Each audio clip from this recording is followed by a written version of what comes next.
Hi, everyone, and welcome to the 27th episode of Slime Time Sidequest, an official Dragon's Den podcast. This is Plattym3. And this is Yangus, the Legendary Bandit. Tonight on Sidequest, we're going to round out our best of 2021 by hearing from our longtime contributors, Evan, Pendy, and Ost. Oh, hold up, Yangus. Dude, we didn't even do our intro yet, and you're already introducing the guests?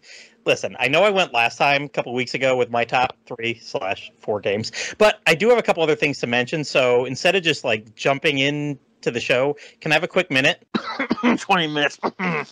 You feeling okay, Yangus? Well, I was. Yeah. Oh, well. You'll be fine.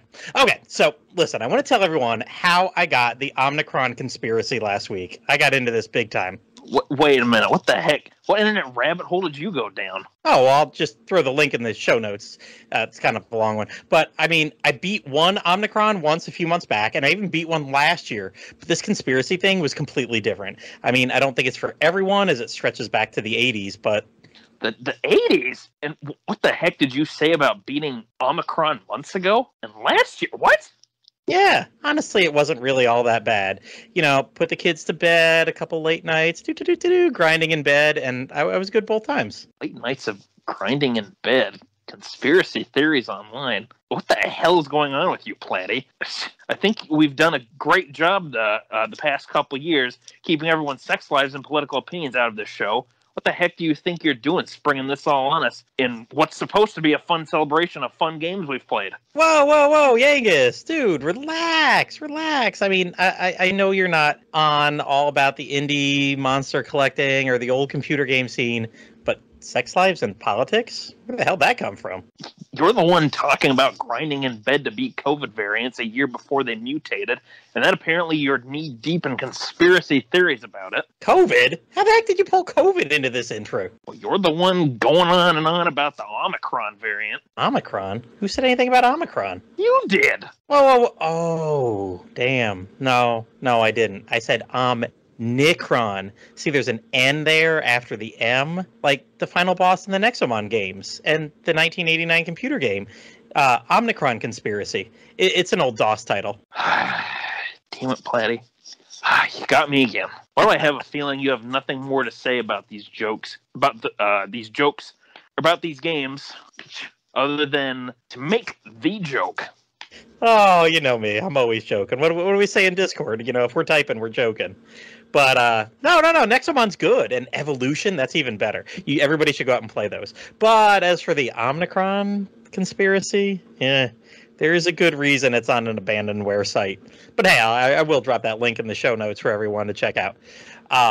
Okay, guys. I sorry about all that. I think I've derailed this episode enough. I mean, I got my time last time. This is all about Yangus and the rest of you. I'll just make little rude comments the whole time. Yangus. Thanks, Clay. Glad you know you're here for us. I was going to say, the rest of the night will just pretty much consist of me telling you to shut up. But right now, back to your intro.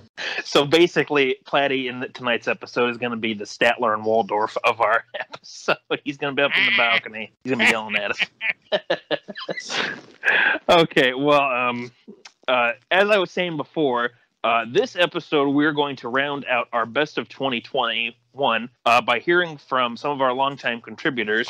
Tonight we have Eel, a.k.a. Evan.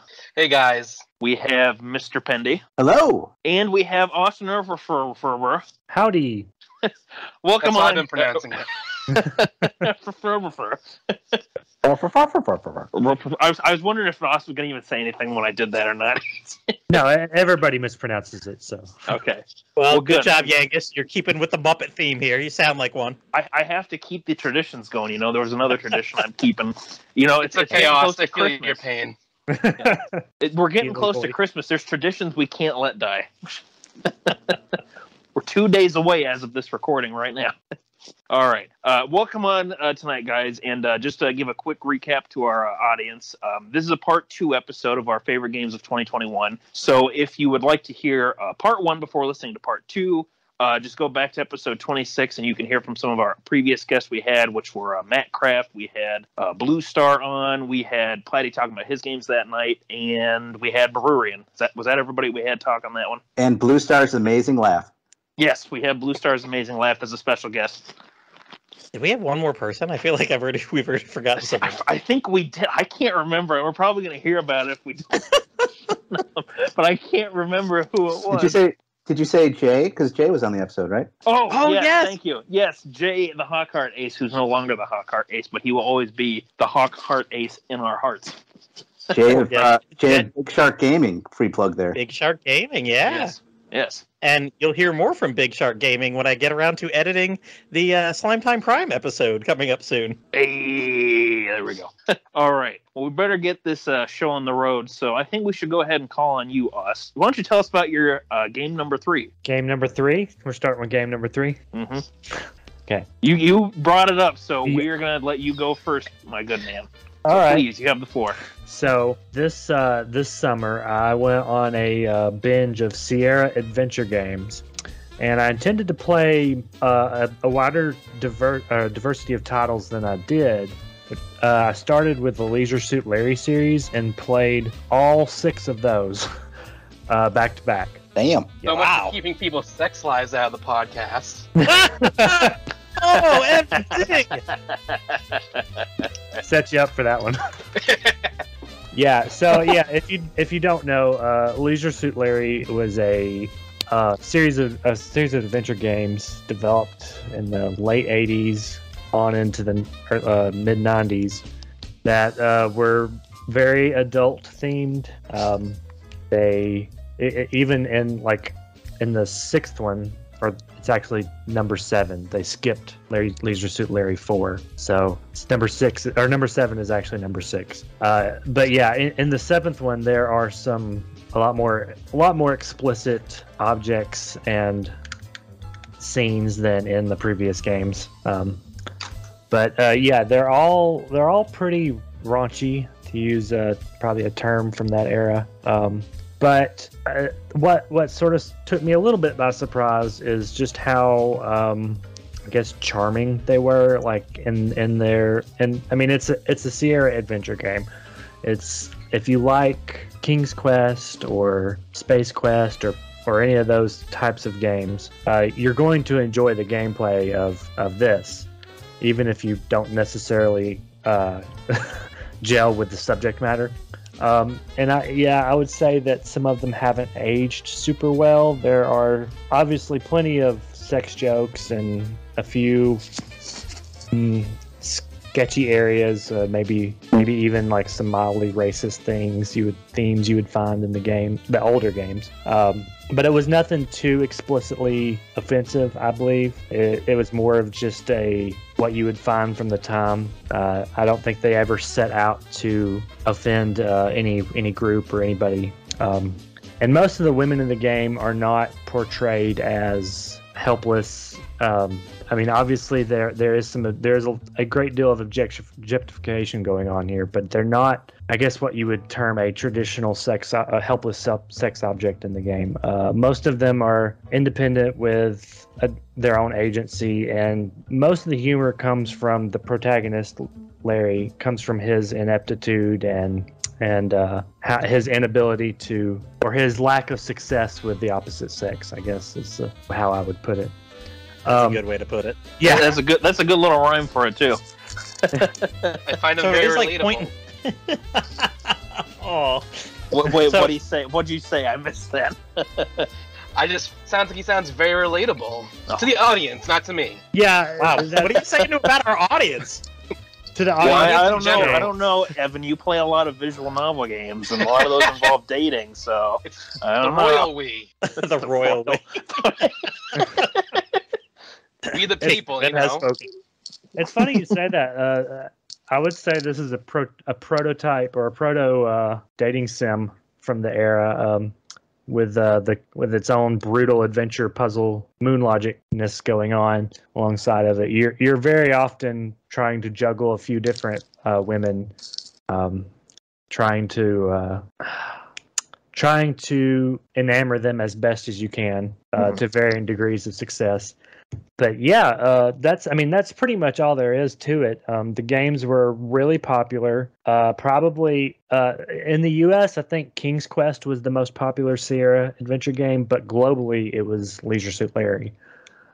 just from some of the stuff I read this summer about it. And I can sort of see why. It felt like an adult version of Monkey Island. It's just the jokes were not bad. In fact, in a few of them, there were a couple of jokes that made me laugh out loud. If you like adventure games, like I said, this is just as good as any of the others. But yeah, I enjoyed my time with them, and afterwards I started playing Space Quest and some of the other Sierra games. But I just played 6 of these games back to back, so I sort of burnt out. So did you use a guide? Yeah, there were a few times where I had to use a guide, especially in Leisure Suit Larry 2. That game nearly broke me. It's so brutal. Like it's all trial and error on what doesn't kill you. But really, the shining star of this series, I think, is probably Leisure Suit Larry 6 or 7. Those both are. You can skip all the others and play 6 or 7 and be good. Get the idea. So were these like point and click adventures? Yeah, except for the first 3, which included typing. You had a text parser back in those days where if you looked at the screen, if you saw an object you thought you could interact with, you literally typed like open door. Oh, it was one of the old ones then, huh? Yeah, pick up branch. And that at first that took a lot of getting used to.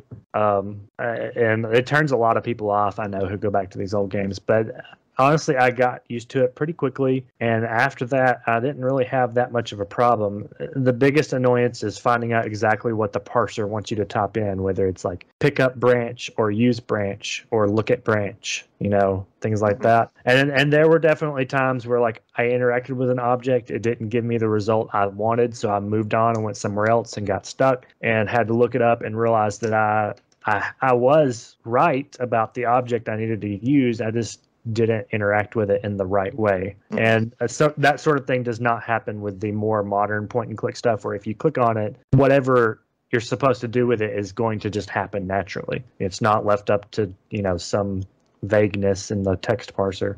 But at the same time, the text stuff is kind of charming within its own right, and it's like a cool little throwback to the old days. And it's just you have to approach it with the right mindset, I guess. Yeah, there are some like when they've done like the modern renditions of these point and click games, because you talking about how like nowadays you can just click and it'll automatically do the thing for you.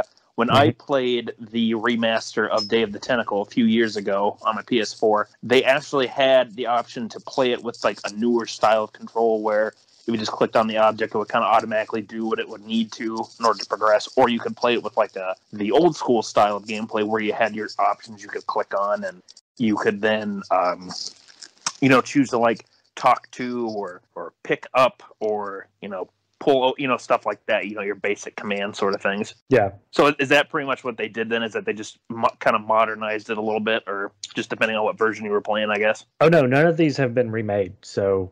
You're not playing I know a few of them have come to modern consoles recently.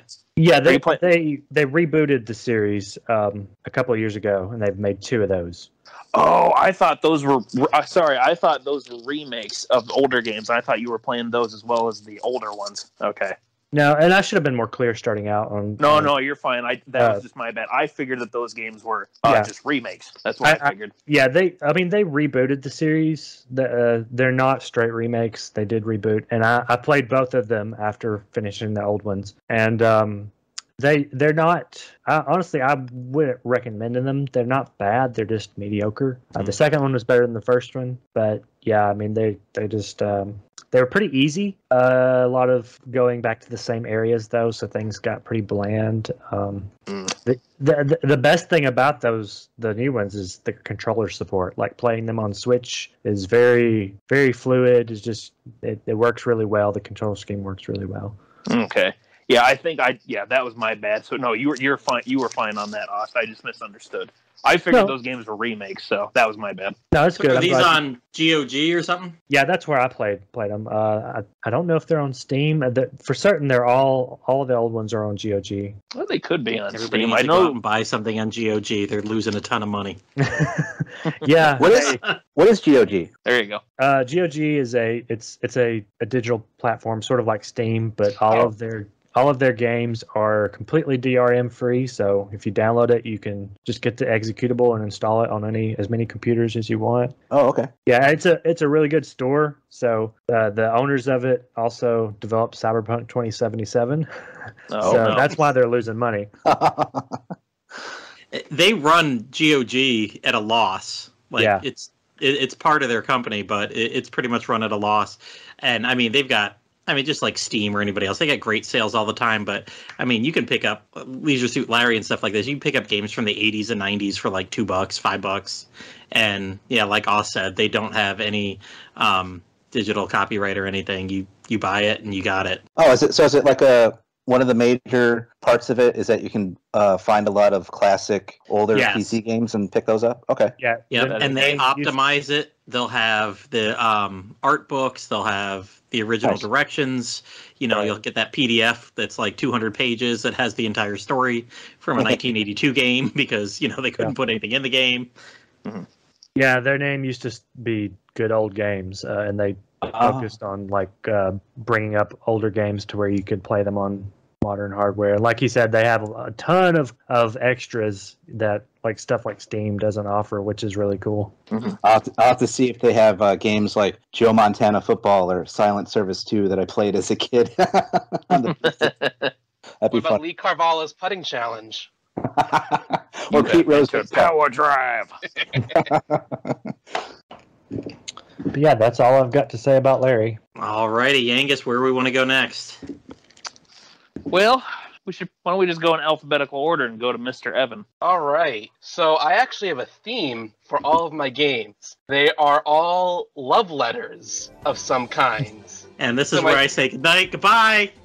For you. My first game. This is my hate letter to y'all. My first game is going to be New Pokemon Snap, which is a love letter to photography games and Pokemon. So if anyone remembers the old N64 game, you play as Todd Snap, you go around, you take pictures of Pokemon in the environment, then Professor Oak grades them, tells you how good they are, but really all matters how close you are to the Pokemon or how centered the picture is. Doesn't matter how nice the picture looks. A lot of people have been really looking forward to a new Pokemon Snap game, and they literally got what they wanted with New Pokemon Snap. So what this game is kind of like it took the base game, like the gameplay, and it kind of expands on certain elements that were already there. They added new content, new things you can do. Obviously, they more than doubled the number of Pokemon you can see. I believe in the last game there were 60 or so Pokemon. In this one, there's over 200. You can encounter, I think, 210 specifically. Wow. Oh yeah, there's a lot. And in fact, actually, they added in some free DLC, 2 new areas, which added in even more Pokemon from that. So in this game, you don't play as Todd Snap, though he is a character. It actually has a bit of a story mode. It's kind of bare bones, but it's there. And what you do is you go through each biome, like here's a desert, here's the ocean, here is a jungle. At one point you can go underwater and take pictures of reefs and stuff like that. But instead of focusing so much on score, it focuses more on playing through these areas multiple times and leveling up. There's a level up system. And every time you level up, I believe most of them are 2 to 3 levels, something changes about that area. Sometimes Pokemon will get closer to you, they'll react differently, sometimes there'll be entirely new Pokemon that appear. Oftentimes there's new routes you can take that gives you a different angle to that area where there's, again, new Pokemon, or better angles for Pokemon you couldn't see somewhere else. They even added a couple boss levels. So the first one is a Meganium, and then later on you'll see like there's like a final boss even in a way, and it's kind of similar in gameplay. In you have instead of an apple, they have a fluff fruit, which they go out of their way to tell you it's very soft. So don't be afraid to hit them, and it tastes good. So they're actually happy when you do it. There's a scanner that will sometimes show you things that you can't necessarily see with your naked eye, or you might not be seeing just playing through the game. Sometimes Pokemon will react differently when you've scanned them. Then there's a new item, which is kind of like the key feature of the game, which is the Illumina Orb, which is like an item you'll throw at a Pokemon, and they'll glow. And sometimes they'll act different or react differently. And across all of these biomes, there are Crystalblooms, and if you throw a Illumina Orb at the Crystalbloom, sometimes it'll attract Pokemon. An area will react a certain way. Occasionally, I think new areas open up for you if you activate them. There's like a lot you can do with your environment. You can speed up, slow down. You can play music. If you've watched the trailer, the big thing they had in one trailer was there's an area where if you play music, Blossom will come out and they'll start dancing. And there's a lot of similar stuff where if you play music, Pokemon will react a certain way. And the game really wants you to take multiple pictures of Pokemon doing different things. It's not just you took a picture of Charmander. This is the Charmander picture.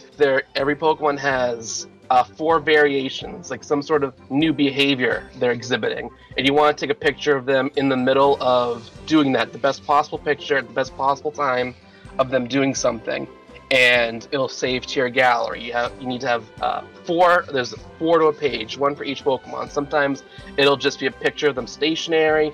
Other times it might be them jumping up and down, dancing. They'll do some crazy things, like I know you can get some Pokemon flying all over the place, or you can knock Pokemon into something and they'll react a certain way. Even just throwing a fluff fruit at them, they'll eat it. That's a different picture you can take. And so there's like a lot of replayability. You go through every area a million times.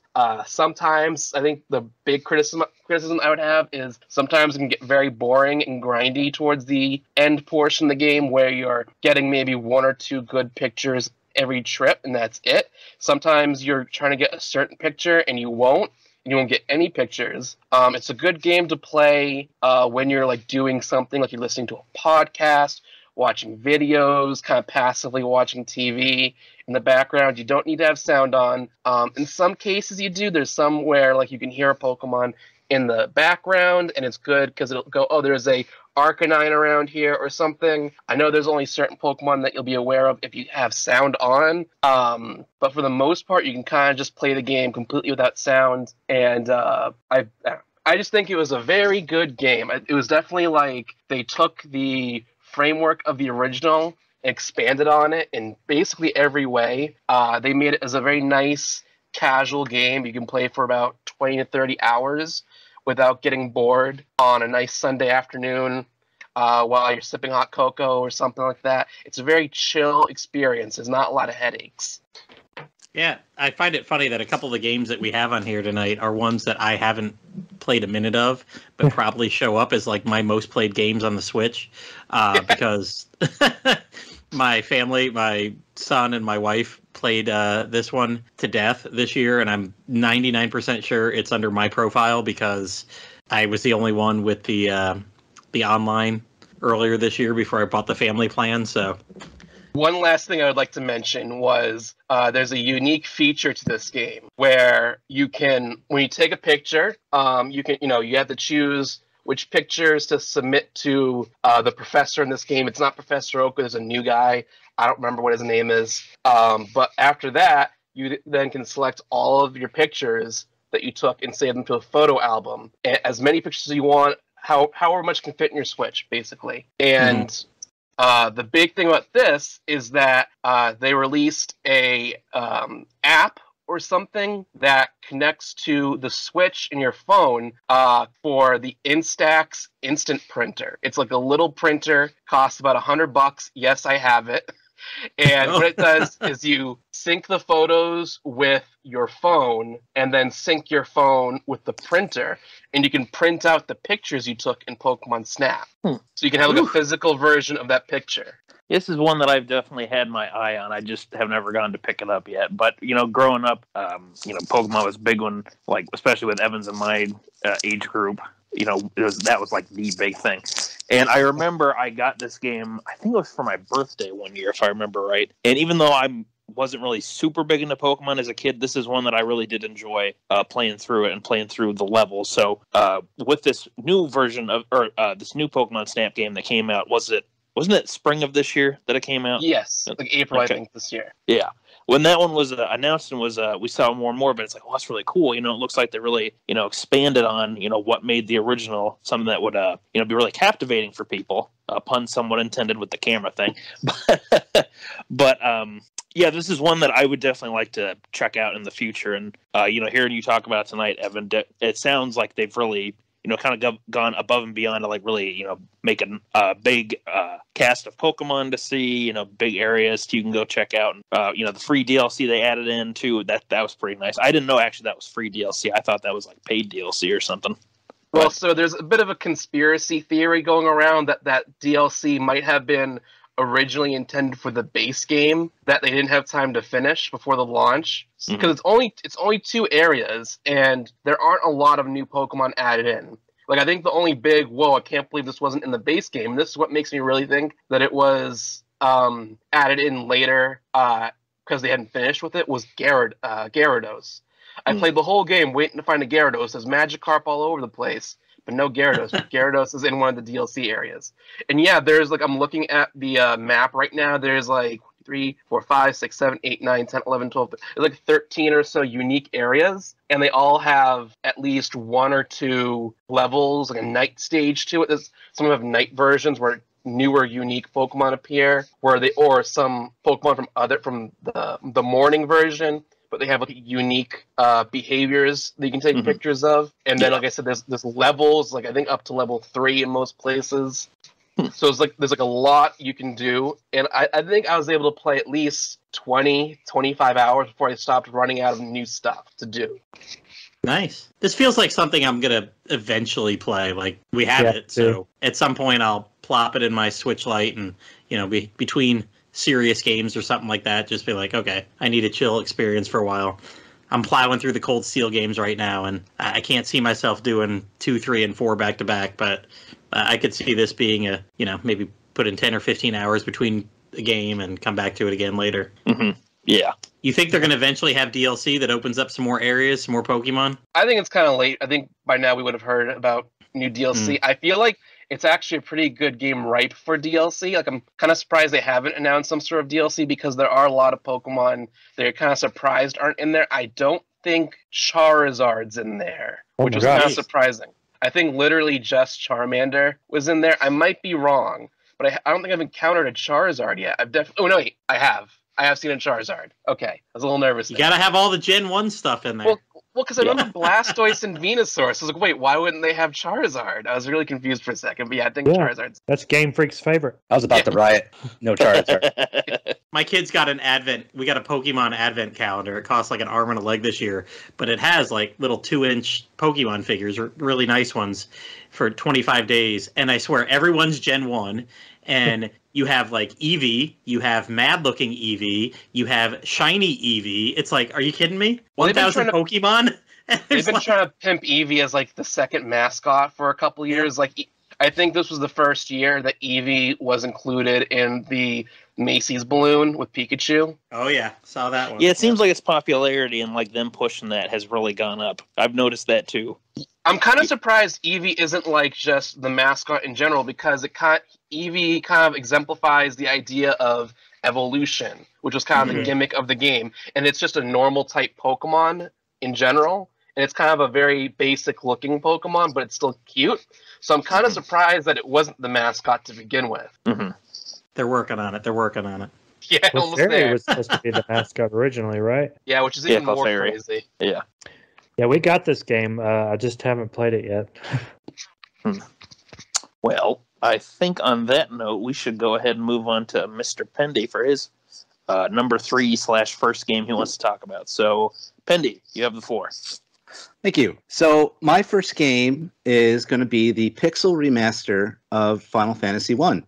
So this was released around 28 July 2021, along with number 2 and number 3, and is now available for Steam and mobile devices. Since then, 4 and 5 have also been released, and 6 they've just announced will be released in February of 2022. I played the NES version of Final Fantasy 1 way back in the early 90s, and I really love what they did with the remastered pixel graphics and the music for this game. It's fantastic. The rearranged scores alone, I would say, are worth the price of admission as well. Nobuo, I'm gonna murder this, but I'm gonna try it. Nobuo Uematsu is probably my second favorite composer after Koichi Sugiyama, and his music really shines here. In the game, you play as 4 warriors of light who are tasked with taking their 4 elemental crystals and defeating the, you guessed it, 4 elemental fiends who have darkened them. Eventually you find out... What? I know, right? 4. Eventually we find out about a nasty time loop that threatens the world, and chaos ensues.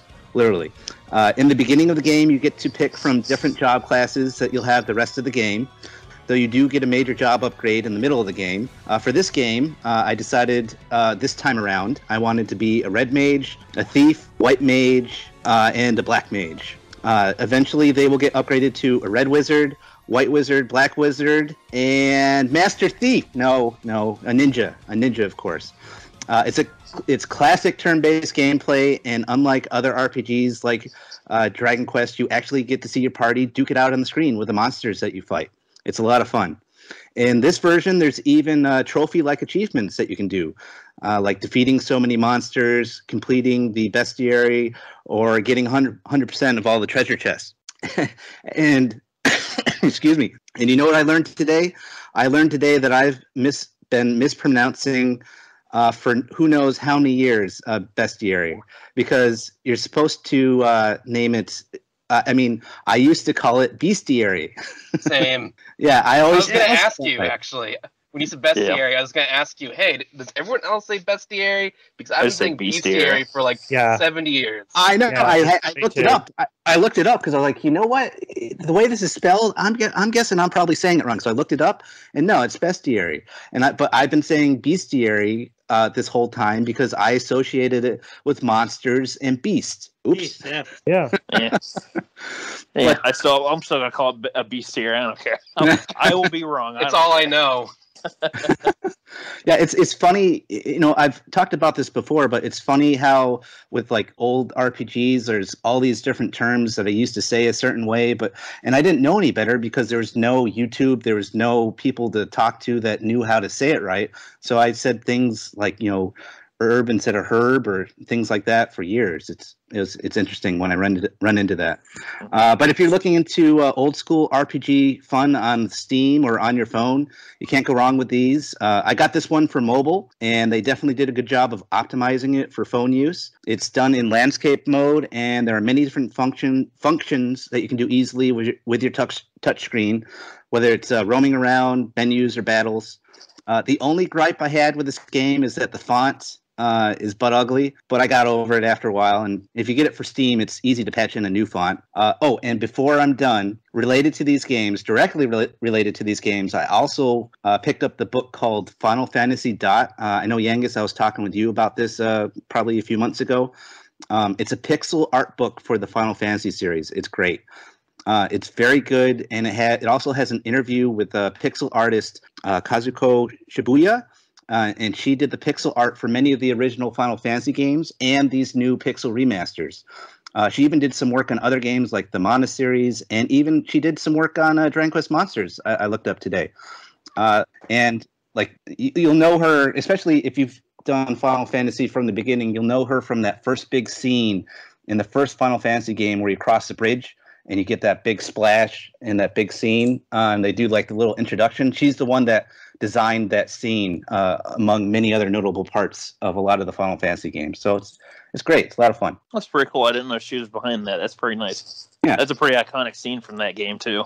Oh yeah. And I had to look it up. I was like, oh man, I wonder if she actually did like the remaster of all these pixel graphics for these games, and she did. So I'm glad they went back and got her to do it for these new remasters. Oh yeah, it's really cool.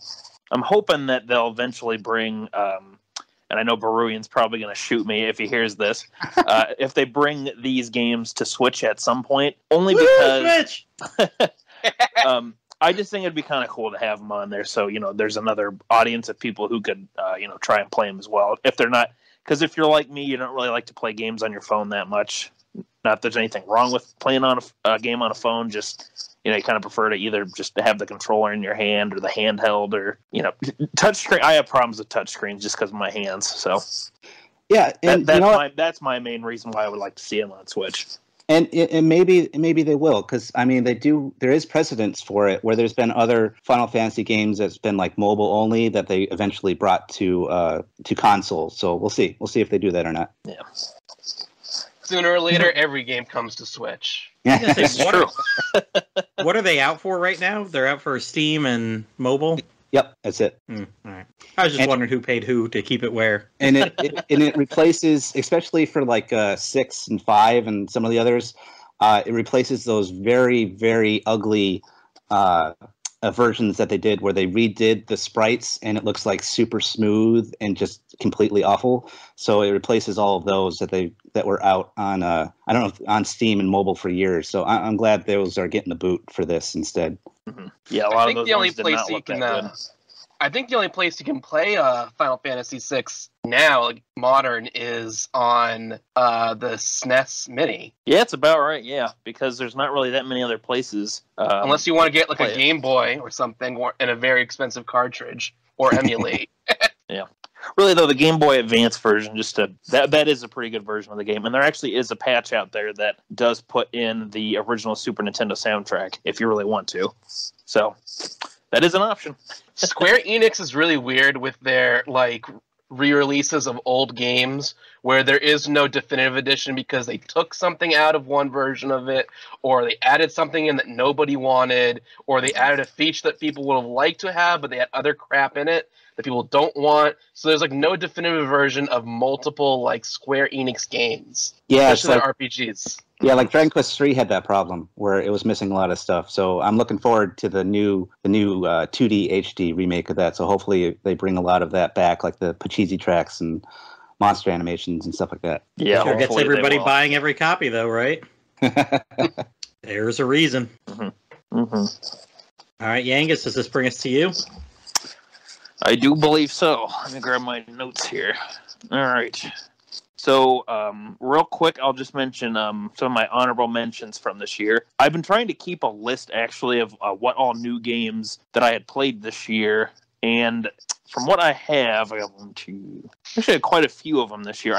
I've been trying to keep better track of that so I don't start a whole bunch of things and just never get back to them, even though that hasn't really stopped that from happening sometimes. I know, same way.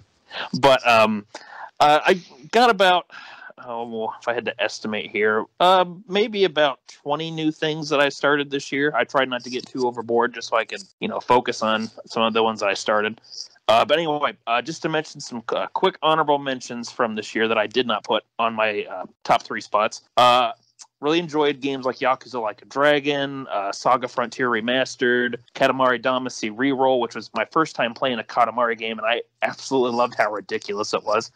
Played Hitman 2 and the legacy content from the first game. And a game that I actually recently started was Dungeon Encounters from Square Enix from a sale that's going on the eShop at the moment. All these games are ones that I really enjoyed. They just didn't make the cut because there were just 3 other games that I enjoyed a lot this year. And the first one is actually one that just came out a few weeks ago.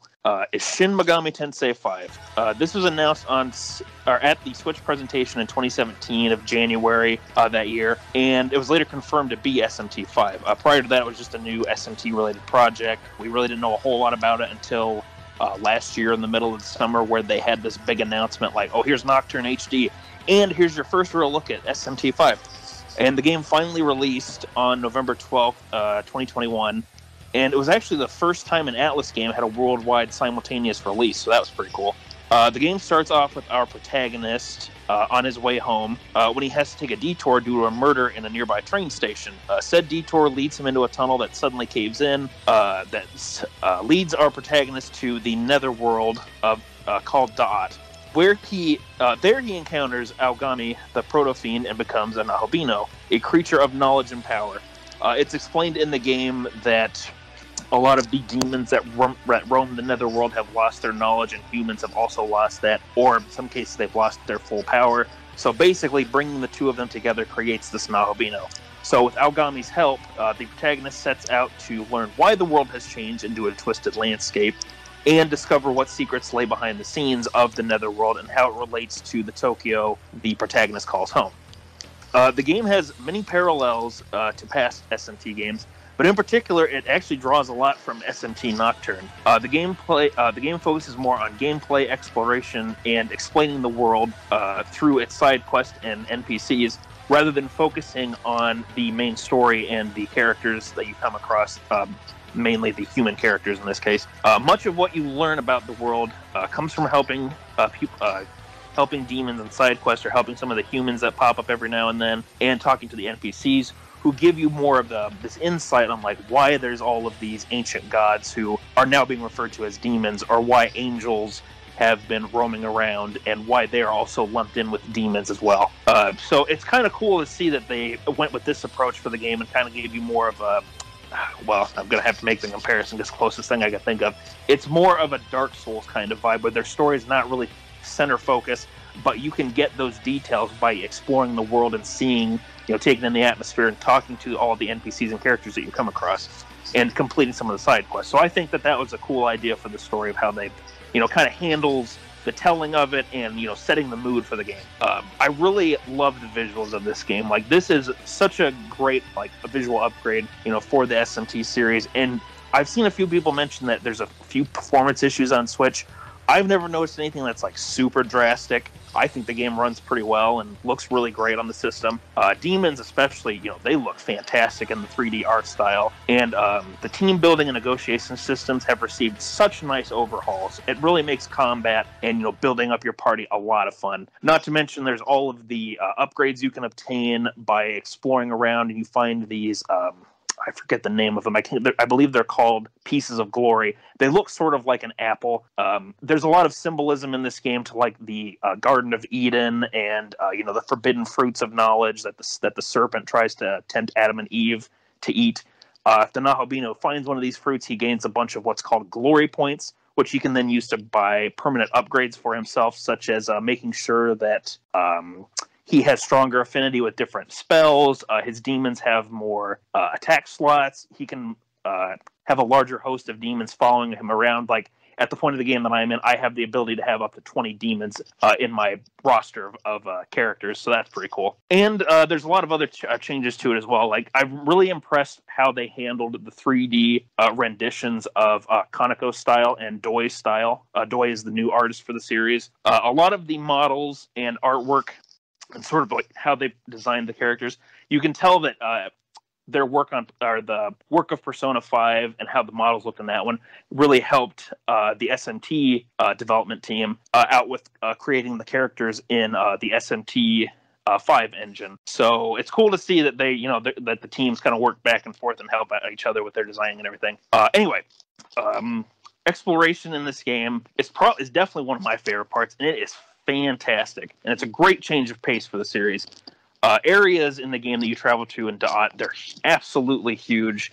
Area 2 in particular, I was surprised just how big that one ended up being by the time I got done with it, and how you move your way around it, because there's a lot of climbing you can do, a lot of ascension. You have this really high jump. You can run at top speed to get all across the place pretty fast. You eventually gain a fast travel option to go between the different waypoints that you discover, like your save points and things like that. And let's see. And what's cool about these areas too is that not only is there so much detail and kind of the visual storytelling, but there's also a lot of the monsters and creatures interacting with the world as well. So, all of us being Dragon Quest fans, we've all seen how Dragon Quest XI handled monsters on the overworld. They might interact with each other, or they'll interact with the environment, or they'll be like in disguise, like hiding until you get close and they'll jump out at you.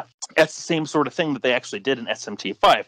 So some examples are, you'll see some of the smaller demons like the Kodama who are swinging around on lampposts. You see giant demons like Set from Egyptian lore and Huanglong watching over the skies.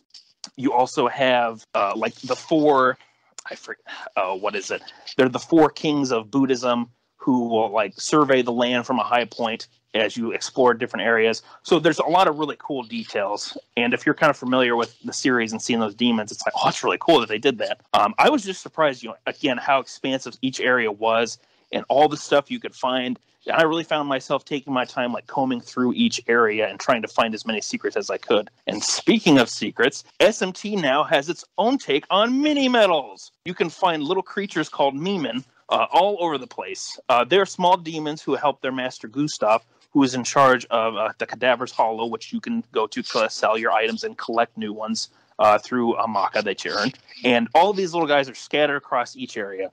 For every 5 of them that you find, you will receive a new reward from Gustav. Each one has something unique to say. And based on some of their dialogue, it seems like the Mimen may have once been human, because a few of them make awfully suspicious comments about places you find them at.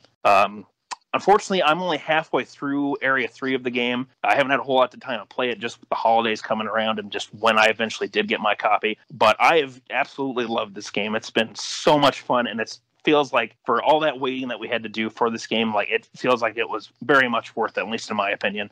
Playing an RPG that focuses on the gameplay side of things a little more than sort of the story side, that was really cool, especially for a turn-based one nowadays. And it was exactly what I was hoping for. And I really enjoyed sort of this mystery of the story and how it's presented itself in the game. And, what the whole story behind the Nahobinos are, and this organization that the protagonist eventually comes across, and what's going to happen to some of these human characters that have come in and out of his life ever since this all started.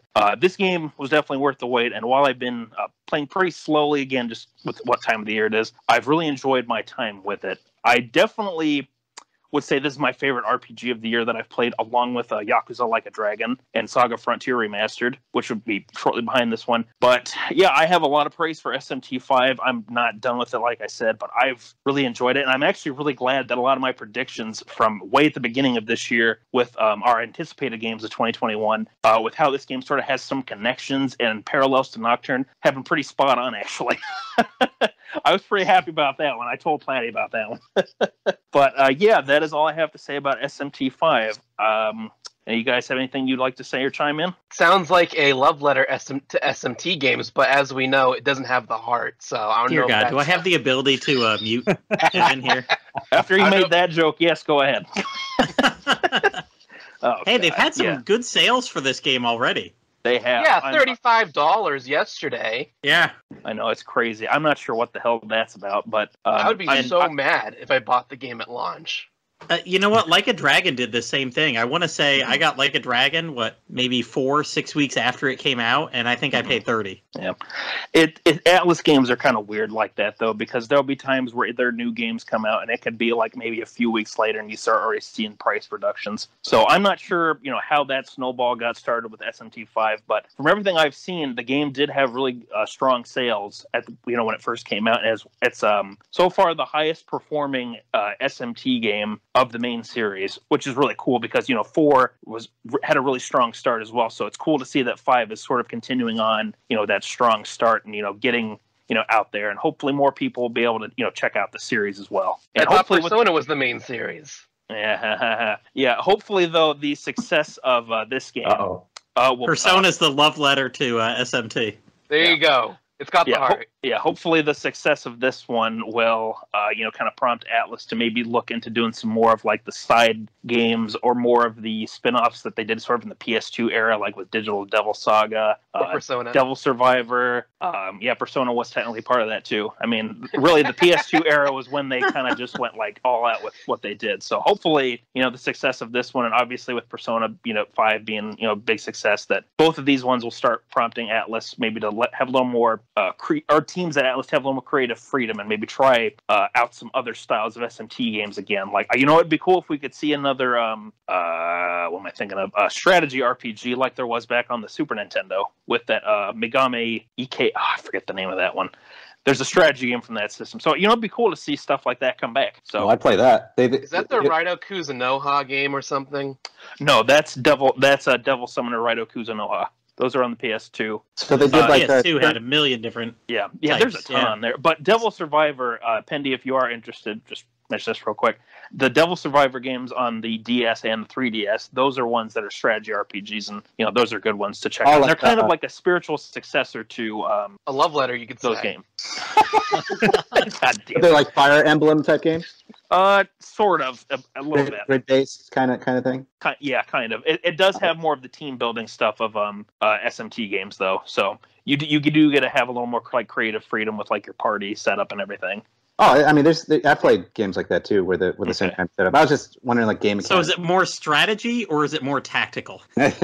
Well, like, okay, so here's one way I've heard it put. Strategy is, you know, you've got your characters that follow you through all the time. Tactical is like you're just throwing out a bunch of different units. Mm-hmm. Well, you only have 4 playable characters at a time on a map, and you have Can you have like 4 Jack Frosts? I don't think. No, unfortunately, it still plays by regular SMT rules, where you can only have 1 demon of a kind in your party. Got it. Okay. But yeah, that's sort of how it does it. But yeah, really, like if you are looking to get into the series, I would say SMT5 is a good one to check out. And I mean, hell, with the price that it's at right now, you might as well grab a copy. Either that or try out Nocturne HD. But yeah, I really have enjoyed 5, and hopefully anybody that listens to it or cares will, you know, give that game a shot. I definitely think 5 is a good entry point and really shows that they're not afraid to try some new things and, you know, kind of expand on what, you know, fans of SMT, you know, enjoy about the series, but also try and push it in sort of a new direction as well. So fingers crossed that this game will be a big success for Atlas and that we'll get to see a little more SMT stuff. Alrighty, that brings us back up to the top of our order. We have Austin Ervar back with his second best game of the year. Something I've heard about, actually, but not heard much of. Yeah, I'm surprised you've heard of this. So, yeah, my second game of the year would be Sword and Fairy 7. This is a Taiwanese fantasy RPG. It's developed by a company called Softstar Entertainment, and it's traditionally been a Windows-based, the first game came out for MS-DOS, but it's traditionally been a PC-based RPG.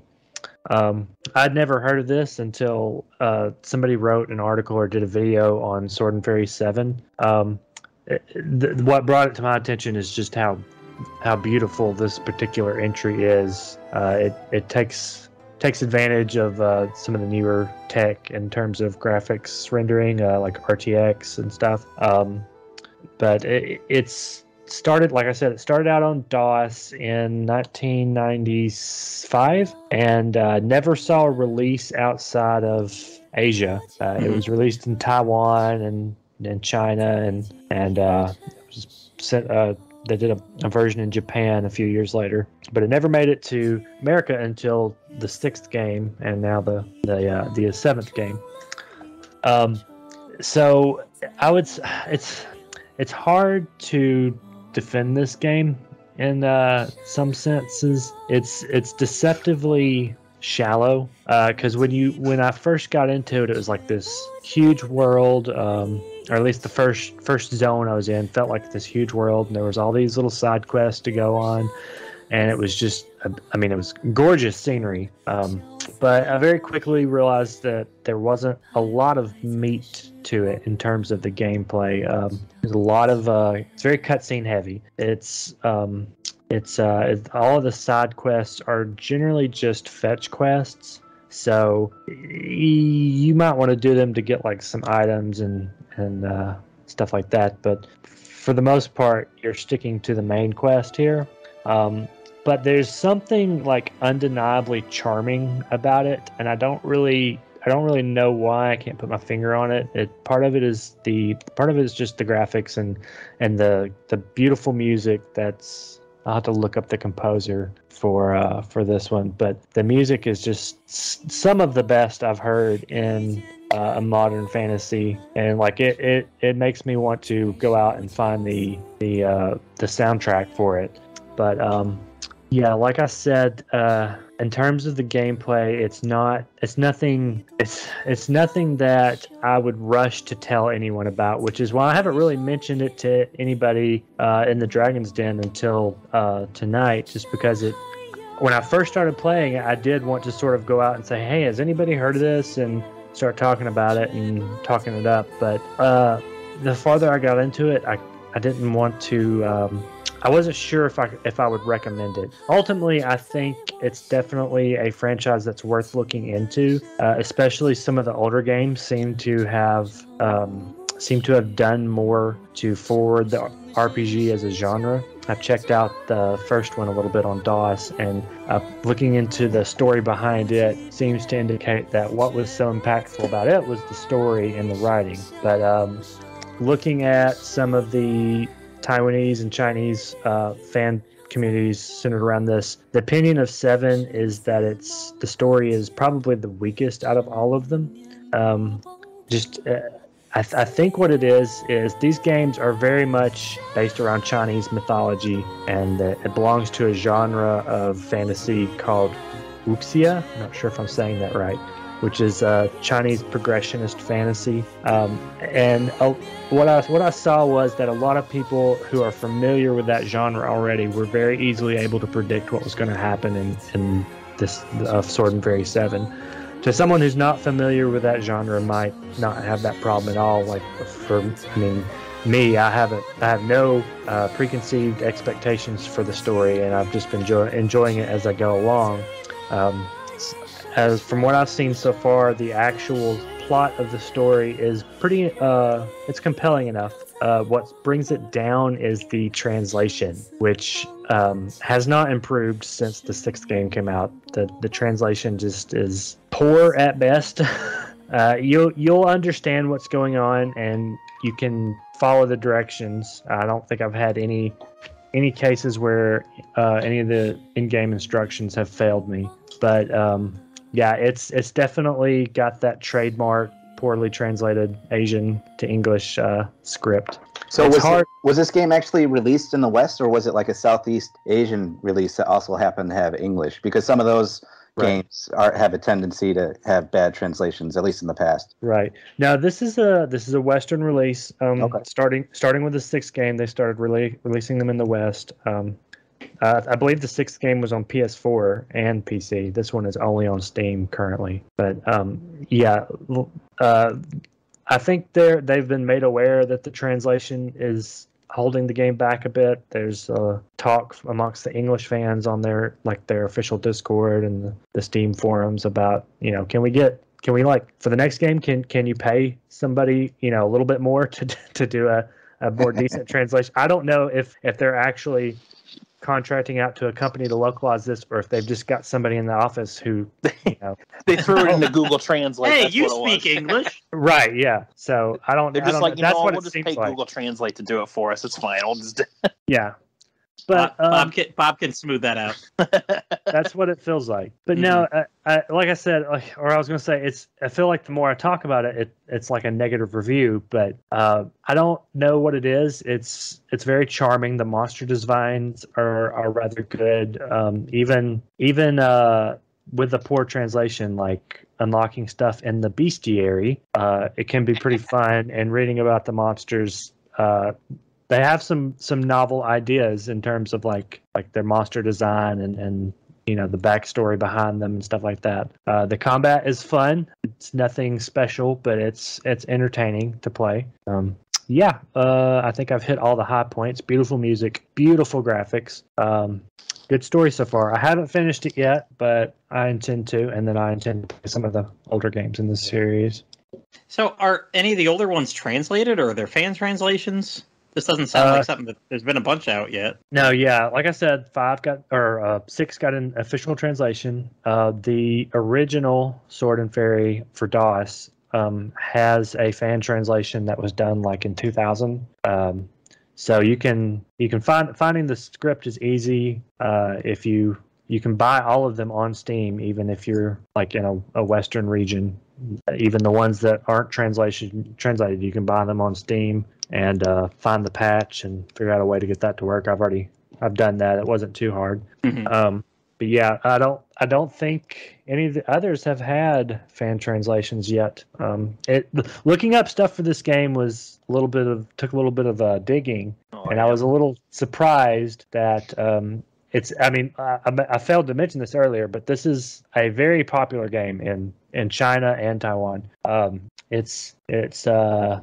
It was made into a TV show like in the 2000s in China. It's known as one of the impactful RPGs in terms of just like it really. I think it was one of the first, at least in Asia, to really pull off the story in that time. Because if you're thinking back in the 90s, RPGs, they didn't have much story to them. Most games didn't anyway.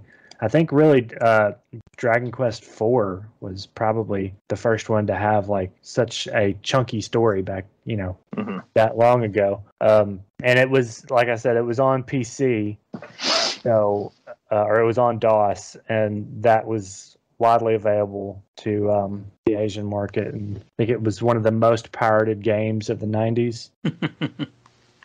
Yeah, you talking about how it's hard to find info. I haven't had that with this game, of course, but I've had that with some other RPGs where I've played, and if they're not super popular, boy, it's hard finding info on, especially in English for the games. That's the thing, is finding in English. Yeah, because there was one game I played years ago on my Vita, Stranger of Sword City. You know how hard it was to find any info on that game in English for some of the harder parts of the game? I had to try and use Google Translate, just bringing that joke back, to try and find some websites that could help me out in Japanese. So I'm sure you might run into that same thing, but maybe not with the Discord if you were a part of that one. Yeah. The Discord seems to have, it's mostly Chinese users, but there's some English-speaking people there, and it's like I said, it's finding the info in English is the tricky part. I don't know. I want to like this game a lot more than I do, and I'm hoping like the stuff that's holding them back gets solved with the next release. If they're trying to build somewhat of a market in the West, because they've released 2 games here now. So maybe Sword and Fairy 8 will be the one I can confidently recommend to most people. If poor translations aren't your thing, then just skip over it. Like if that's really gonna hold you back from enjoying it, then that's probably not for you. All your base belong to us. Yeah. How are you, So gentlemen? Did you say this was a turn-based game? It is not a turn-based. It is an action. Oh, okay. Okay. I didn't even know that Taiwan had video game companies at all. So that's interesting to hear. Yeah. Like I said, this apparently they do a couple of games like this, and this is like one of the most iconic ones.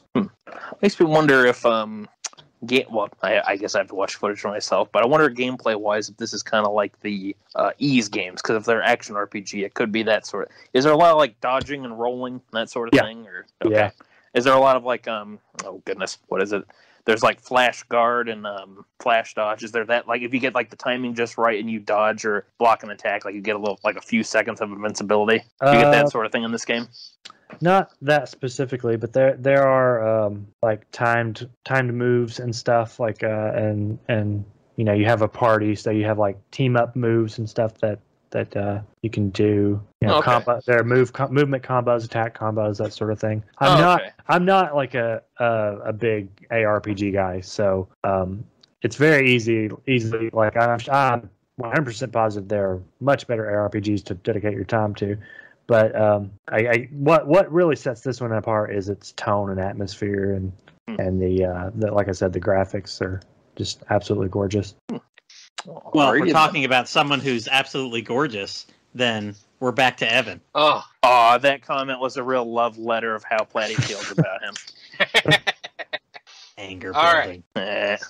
So my game was House of Ashes. So basically, ever since Until Dawn came out, the developer Supermassive has been trying to like recreate that game's success by making these different kinds of games. And recently, over the last couple of years, they made this series called the Dark Pictures Anthology, which is basically bite-sized versions of Until Dawn. Usually they run about 4, 5, at max 6 hours long, and they have much fewer characters than in Until Dawn. So it's a series of story-driven horror games where choices will affect who lives and who dies. I think each game is a love letter to established horror themes. The first game, Man of Medan, took place on like a ghost ship. Little Hope was sort of like the witch trials mixed with Silent Hills. And the third game,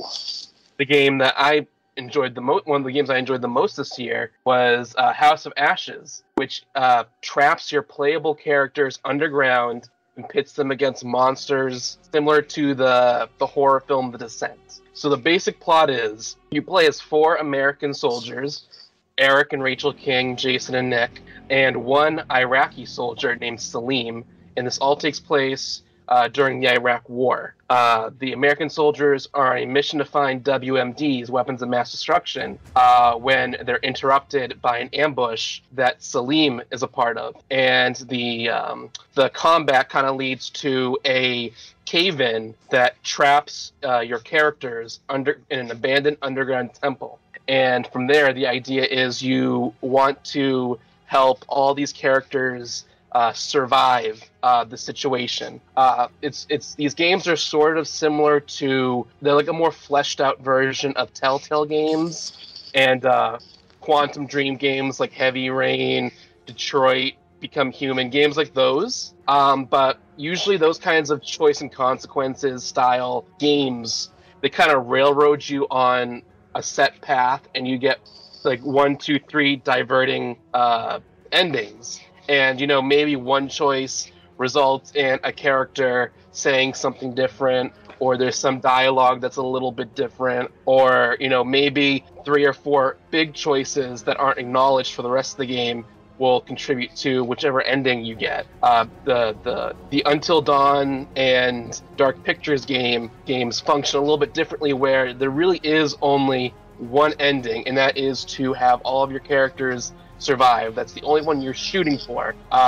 Worst case scenario, all of your characters can die, but there can be a mix of characters that can survive, and for the most part, this is throughout the entirety of the game. Every character, I think from like hour 1, you can start losing characters, and I think that was kind of what was so amazing about this game, because I had actually managed to go my first playthrough without getting any characters killed, which is crazy to me. I think I did bump into 2 situations where a character was killed off, but simply reloading and going back in and choosing the opposite option made sure they made it through that situation. So basically the gameplay is like sort of, here's some enemies. Sometimes you will, your character will fire, shoot their guns. Sometimes they'll have knives they'll stab with. One character carries a rusty pipe they attack with. Oftentimes you're button mashing a prompt that appears on screen, like keep pressing X, or point in this direction to dodge, slide this way, do that. Occasionally there will be an instance where you have to not make a sound, and usually that involves just pressing a button as a heart monitor goes to avoid, making a sound and your character gets attacked or something like that. And what I find most impressive about the way choices are done is that usually the smaller decisions you make will often compound on each other and will either give you more opportunities to survive a situation, it will take away an opportunity, it will narrow the chance of something happening, it will improve your odds. I think a good example would be there is a scene way at the end, the last hour and a half of the game, where there's a character who is at risk of getting killed. And there's about 3 or 4 different ways they can die. And if you manage to keep one other character around long enough, they can sort of override 1 or 2 potential ways they can die and save them. And if that character's not there, there's one less way for that character to make it. Or very early in the game, you're given the option to take white phosphorus with you, and you can decide whether that's too much, that's too aggressive, or you decide you want to take it with you just in case. If you take it with you, a character can potentially use it on themselves, and that's another way that they can die. If you didn't take it with you, it's not a potential cause of death. Another good example was very, very early in the game. I can go into more specifics in this one because it's very early. As soon as they fall in the cave, they're split into 3 groups. Eric and Rachel, they're a married couple, they're together. Jason and Nick, they're friends, they're together. And Salim is by himself. And Nick and Jason find one of their fellow soldiers on the verge of death. And you can potentially save them for a bit longer. You can free them from the situation and help them and patch them up, and you can go on your way. But if you've done that, you have set a course for potentially killing Eric in a separate scene. See, Eric and Rachel, they're in a situation where Rachel's hanging from a rope and Eric is holding on to her. And in my playthrough, I didn't save the soldier. It was a miscommunication with button prompts, and I couldn't save him. So Nick and Jason went on their way without him. And Eric's given the opportunity to cut a rope because he's slipping and there is an enemy combatant off in the distance who is at risk of seeing them.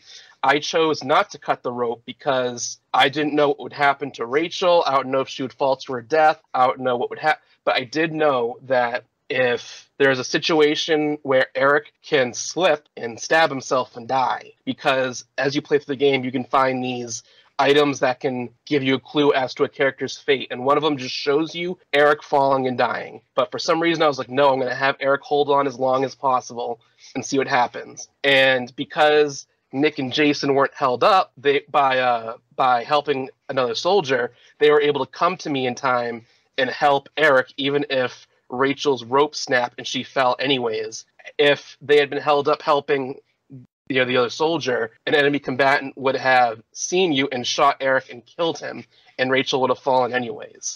So it's little choices like that that can kind of compound on each other. Another example is during a fight, Jason sees a non-combatant, just civilian running away. Jason tells them to stop. They don't. You have the ability to shoot them or not. For some reason, I don't know why, I didn't remember this, but for some reason I thought you had to shoot them.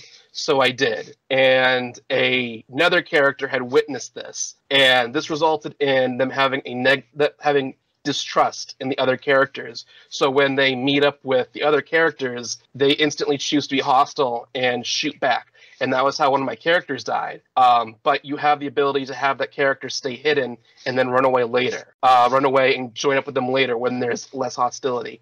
And the ability to choose not to do things is kind of one of the key features to choice and consequences in this game, because there are several opportunities for you to decide to do something or not to. That was an instance where I had reminded myself, oh wait, you don't have to do something. Like I mentioned, you can choose not to bring white phosphorus with you. There's a scene where a character, like I mentioned, tries to use it. You can actually make them not use it. There are several instances where you can choose to attack a monster or leave them be, or just a lot of instances where you're not being forced to make a choice. I think of the Telltale games where they say, not saying something is a valid option too, when really it's not.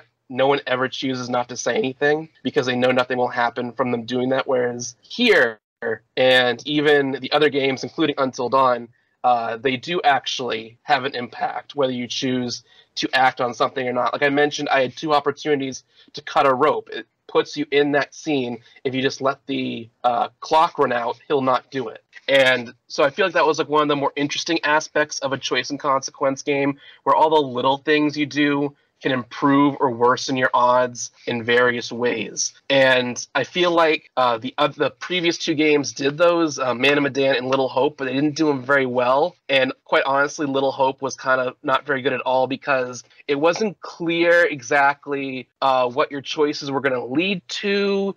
They kept showing you flashbacks to a witch trial that had happened, but it's not made very clear whether or not you're able to affect the outcome in any way, except for at the very end. It was very unclear and unfocused, and a lot of people didn't like it very much. It actually kind of almost destroyed the franchise because it was it kind of was a stripped down version of the two previous games. This one though took all of what was good about Until Dawn and Man of Medan and shrunk it down to a smaller experience with fewer, more interesting characters. I know a lot of people didn't seem to like the characters very much. I like pretty much every character except for maybe one or two. I felt like Salim was probably a really interesting and fun character to be around. His like bromance that develops with Jason, who's like a more jaded military guy, was really fun to watch. I was like cheering for them as they were working together and, you know, putting their differences aside. But I most of it is criticism. Most of the criticism comes from how the American soldiers are kind of like stereotypes of the early 2000s kind of soldiers. You have like the no nonsense woman. You have like the jarhead guy who, you know, he wears a never forget 9/11 hat all the time. There's another guy who's kind of like the douchey blonde haired guy with the glasses who's like the military intelligence guy. It was but like seeing them all interact with each other in this situation and seeing how they bounced off each other with their own problems. Eric and Rachel have like this strained relationship. Jason is sort of struggles with his like, I don't want to say like he's overly militaristic, but he's very enthusiastic and no nonsense in regards to those kinds of things. And then Salim, he wants to get home to his son.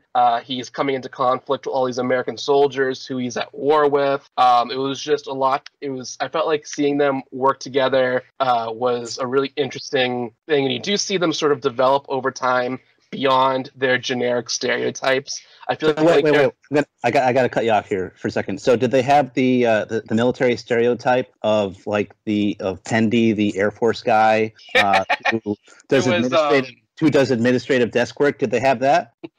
There was, so Jason, he does that like oorah, the all my six. He's got that very southerny, jarhead aesthetic going. He has like a weird thing with his mouth he does. I really don't know how to describe him other than if you've seen a war movie at all, you've seen a character like this guy. But yeah, like, I think another great thing about these games is they are always improving the quality of life. I mean, would it shock you to tell you they have consistently improved QTEs of all things? So in the original Until Dawn, it was just a button appears, press it quickly before you run out of time, and that was it. You didn't get any sort of alert to it. It just kind of appeared on your screen, and you have to react quickly. I know that was kind of like how QTEs normally are, but these games have kind of developed in a way where like you hear an unobtrusive like bing noise, and then a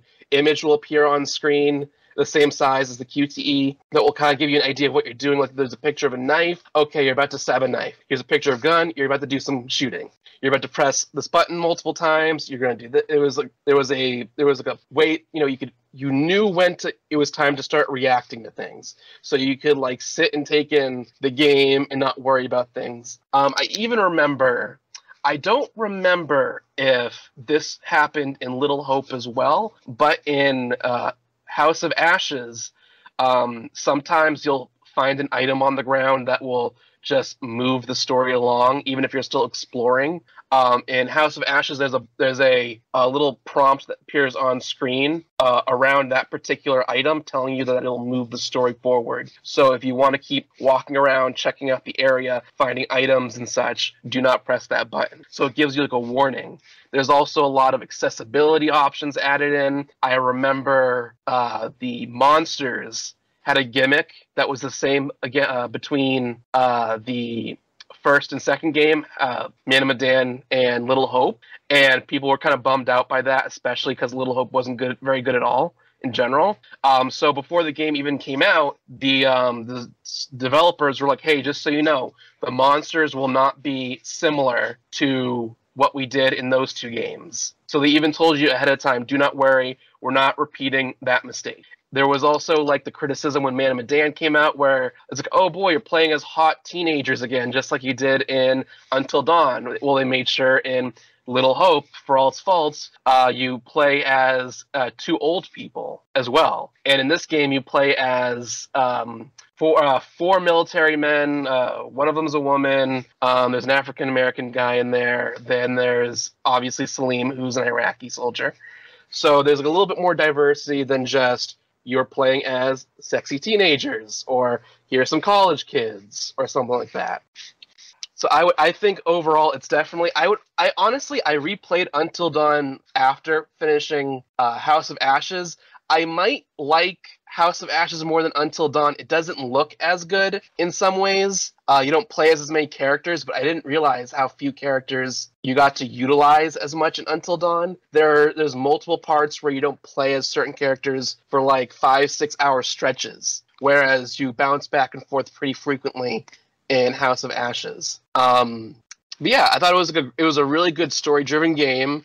It's political without, getting overly in your face with politics. So I guess I just broke the other rule about talking politics on the podcast. I feel like it's like an interesting, like you don't often play as soldiers you do play as soldiers a lot in games, but you don't play as soldiers in this kind of context, really, when you think about it. And especially in horror-based games. Like, you're armed with guns the whole way through, which is kind of unusual in a horror game. Yeah, usually it's like Joe Blow. It just happens to run into something. But yeah, you're right. They don't usually have play military members in a horror game. Yeah, and another cool thing is that the guns aren't super effective against the monsters. It only pushes them back. You have to actually stab them with like a knife or a spear of some kind. At one point you blow up a couple, so it's not like it's a big shooty bang bang type game in that respect. Usually it's like you're using suppressing fire, so another character can come from behind and stab them. One thing that I thought was really interesting was there's some facts that you might not hear that can result in another character dying. Like, for example, you can potentially not find out what the monster's weakness is until way later, and that can result in a character not knowing to use a weapon because you get access to a UV light with one character. And if that character doesn't die, he's one of the earliest characters who can die. You can go pretty much the entire game without using this UV light, and it would take even longer for your characters to learn that light can kill these monsters. So you run into like more trouble down the line. Or if you have a negative relationship with the character in some way, they might betray you. I remember I didn't see the scene, like myself playing it, but I did see an instance where at the very end, the surviving characters didn't believe another character and just killed him because of the way a situation played out. The trust wasn't built high enough, stuff like that. Or there's a character who's trapped in a space and they believe he's dead, but another character hears him over the radio. And if you were hostile towards that character or something, he won't alert the rest of the party to him still being alive and leave him for dead. And that can cause you to miss an entire scene. There's like whole scenes that you can miss, like large 20-minute chunks if a character doesn't make it. All right. Well, I think we've heard a good amount about that. Got a good idea of of the darkness. Oh, yes. In the Dark Pictures anthology there. Hello, darkness, my old friend. It sounds like you are BFFs. Oh, yeah. Definitely looking forward to the next game. One last thing I'll mention is these games often hire like a C-list actor to be the face of the game. So like I know they hired the guy who played Iceman in the X-Men games for Man of Medan. They had that kid from We're the Millers in the second game. Oh, he's about to be like an A-lister with the part he got. Yeah, and in this game they had Ashley Tisdale as like the front, front of the box actress. Nice. Alrighty, Pendy. Talking about BFFs, let's talk about a quartet plus of BFFs that live in a tiny little town. A tiny little mountain town. That is right. Town. So my number 2 game of this past year was South Park: The Stick of Truth. It came out for many different systems back in 2014, and it got a Switch port back in 2018, which is what I played. I played the Switch port. What I didn't realize for quite a while before I picked this up is that this is a straight-up turn-based RPG. I had no idea for a long time. I was really excited about that. I never expected this type of game to come from the franchise, and I was pleasantly surprised. In the game, you play the new kid. And as the new kid, you find all the other kids in South Park are playing a fantasy game where they're at war with each other. You end up joining Cartman and the humans to battle the evil elves for control of the Stick of Truth. Eventually, you uncover a conspiracy involving a Nazi zombie virus, of course. Throughout the game, you gain more power and clout by befriending characters on Facebook, which I thought was amusing. You start out with a new kid character that you can use a character creator to make your own look, and you can unlock more accessories to change your look as the game goes on. It's turn-based combat, and you get to strategize with melee and long-range attacks, as certain enemies require one or the other sometimes. Abilities such as stun, fire, or getting someone to bleed out can be really crucial to battle as well. What's unique is that your party is actually completely healed after every battle. This was new to me. So some battles can be tough, but it's balanced by the fact that you can go all out every time. There's no worrying about using too much MP or anything else. It's just an all-out brawl every single fight, whether it's a boss fight or just a regular fight. It's just like a Saga game. Every time you get done with a battle, you get fully healed. Oh, okay. I don't have much experience with Saga games, so I didn't know that. That's awesome. You can also heal and then attack in the same round. Yeah. Yeah, your character heals, doesn't lose their turn. Oh, yeah, it's a neat little mechanic to it. I thought it was weird at first, but I came to like it a lot very soon into the game. Also, throughout the game, you'll get famous characters like Butters or Kenny to battle with you as well. And much like Final Fantasy I that I just talked about before, you get to pick a starting job that you have throughout the game. Me personally, I went with the fighter class, as its Rochambeau move is extremely funny, considering what it is and how it's related to the show, and useful, very useful, because it stuns people, as if you know what Rochambeau is, you know how. Through battles, you can unlock and upgrade major skills associated with your class, and as you progress, you are able to wander through the town of South Park, do side quests, and go to where you need to go for the main quest. There are tons and tons of references from the show to find, and you can explore the houses and businesses of many of the characters that you know and love, if you're familiar with the show. Now, the game is not for the faint of heart. It is just as raunchy as the show it's based on. They don't pull back at all. I think it was more raunchy, to be honest. Yeah, I could see that, especially with some of the things that you could do and some of the characters that you run into. Crazy bosses, absolutely ridiculous. Just nuts so. In my personal experience, usually games based off of other IPs can be very hit and miss. They can be very notoriously bad, in fact, especially in the early days of video games. But you can tell a lot of time and effort was put into this to make it a very enjoyable game and make it great for the fans of the show. And it's very short, too, actually. I remember there was a discussion in the Dragon's Den Discord recently about modern RPGs being too long, with many of them being like 70 hours plus and stuff like that. But I went to the website howlongtobeat.com, and it put Stick of Truth in about an average of 11 hours to beat. It's a lot of fun, though. I think it's just the right amount of time, as far as I'm concerned. It's a great time, and I look forward to playing the sequel, The Fractured But Whole. Looking to get into that butthole. That happens in this game. Yeah, literally. Lemmy-winks. Yeah, exactly. So EAL, I know you said you had a couple of points on this game too. We were talking about that before. Yeah, so I love this game. I totally agree with you. One problem I had with this game, though, was absolutely ridiculous number of items, weapons, collectibles that are just completely locked out if you leave an area. There's a area where if you don't go if you go there only once and you can't ever go back, and there's like collectibles that are missing. There's equipment that's missing, and that's normally fine with equipment, but like equipment is also a collectible as well. So like if you're playing on PlayStation 4 or PS3 or Xbox 360, whatever, you're someone who wants to complete the game or you want to collect the trophies, whatever, you've completely locked yourself out. And there isn't enough save slots where you can rotate your saves reasonably. I think I only had like 4 or 5 or 6 or so. So if you're like rotating every 20, 30 minutes, you've within like an hour or two, you've already, just by rotating your saves, blocked yourself out of going back to an area. Yeah, it's not missable friendly. Like, that's something that Dragon Quest XI, I thought, was perfect in every respect when it came to that, because there's no missables in that game.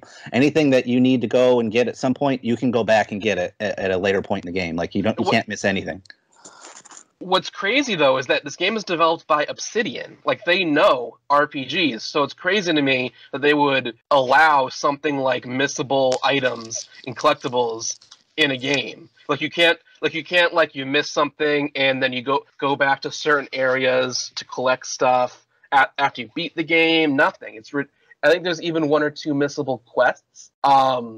There's one missable friend that's kind of funny, where, if I remember correctly, you can befriend someone at the very beginning of the game. But I think, was it Craig? I think it was Craig. You can befriend Craig at the very beginning of the game, and then he gets kicked out of the game and he unfriends you. But that's a trophy you can get in the PS3, PS4 version that you can completely miss out on. I mean, it's at the very start of the game, so who cares? But I just thought it was kind of crazy. And then there's you also get like assists. You complete a certain quest, you get like Jesus can be an assist. Oh yeah, like basically summons. Yeah.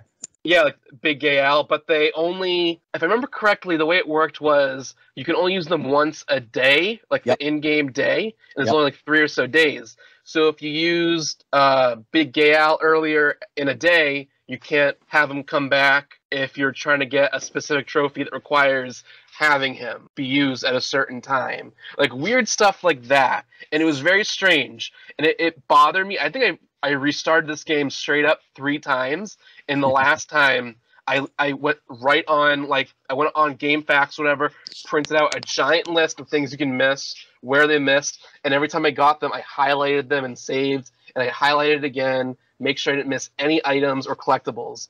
But, like, at the same time, you can't, I'm not too mad about it, because, like you said, it is very short. I was able to complete the game in like 12 hours once I started my last run.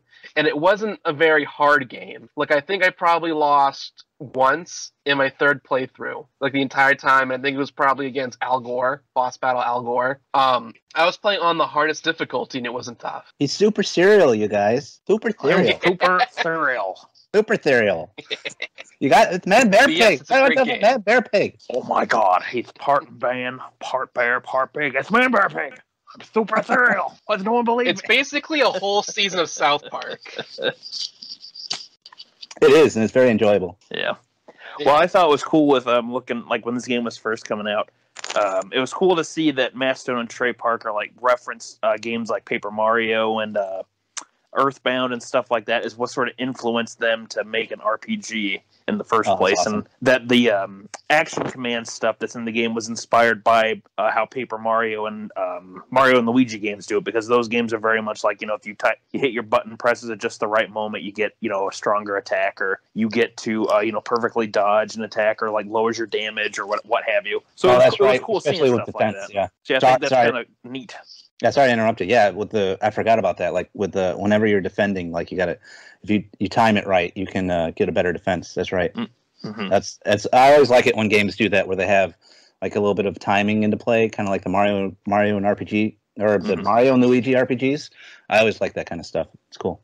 One of my favorite parts is when you go to Canada. I think a lot of people who like RPGs would get a kick out of what they do with Canada. That sounds ominous. Canada. I don't want to just tell everybody. Yeah, no, you got to leave that one a secret. You got to see it for yourself. I mean, you blame Canada for everything, so I mean, it's true. Something's got to happen there. Well, I mean, you blame Canada Canada's for the cause of so many of ago. my problems. I sure did. It's flappy-headed people always causing shit. They're beady little eyes, man. Yeah, I'm not your buddy, friend. He's not your friend, guy.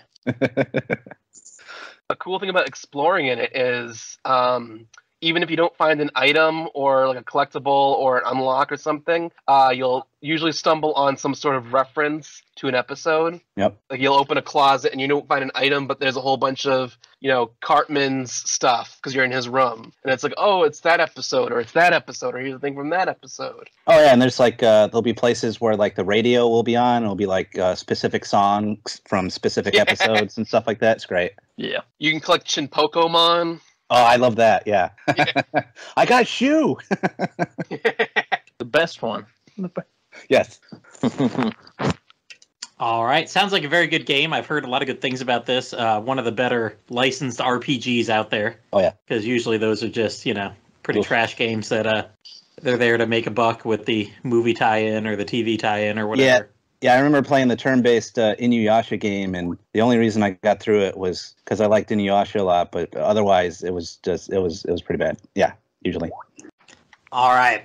Well, let's get a little bit more evil than even things that happen in South Park with our resident player of evil games, Yangus. Yes. Up to your number 2 game. Yes. So this is one that actually surprised me with how much I liked it.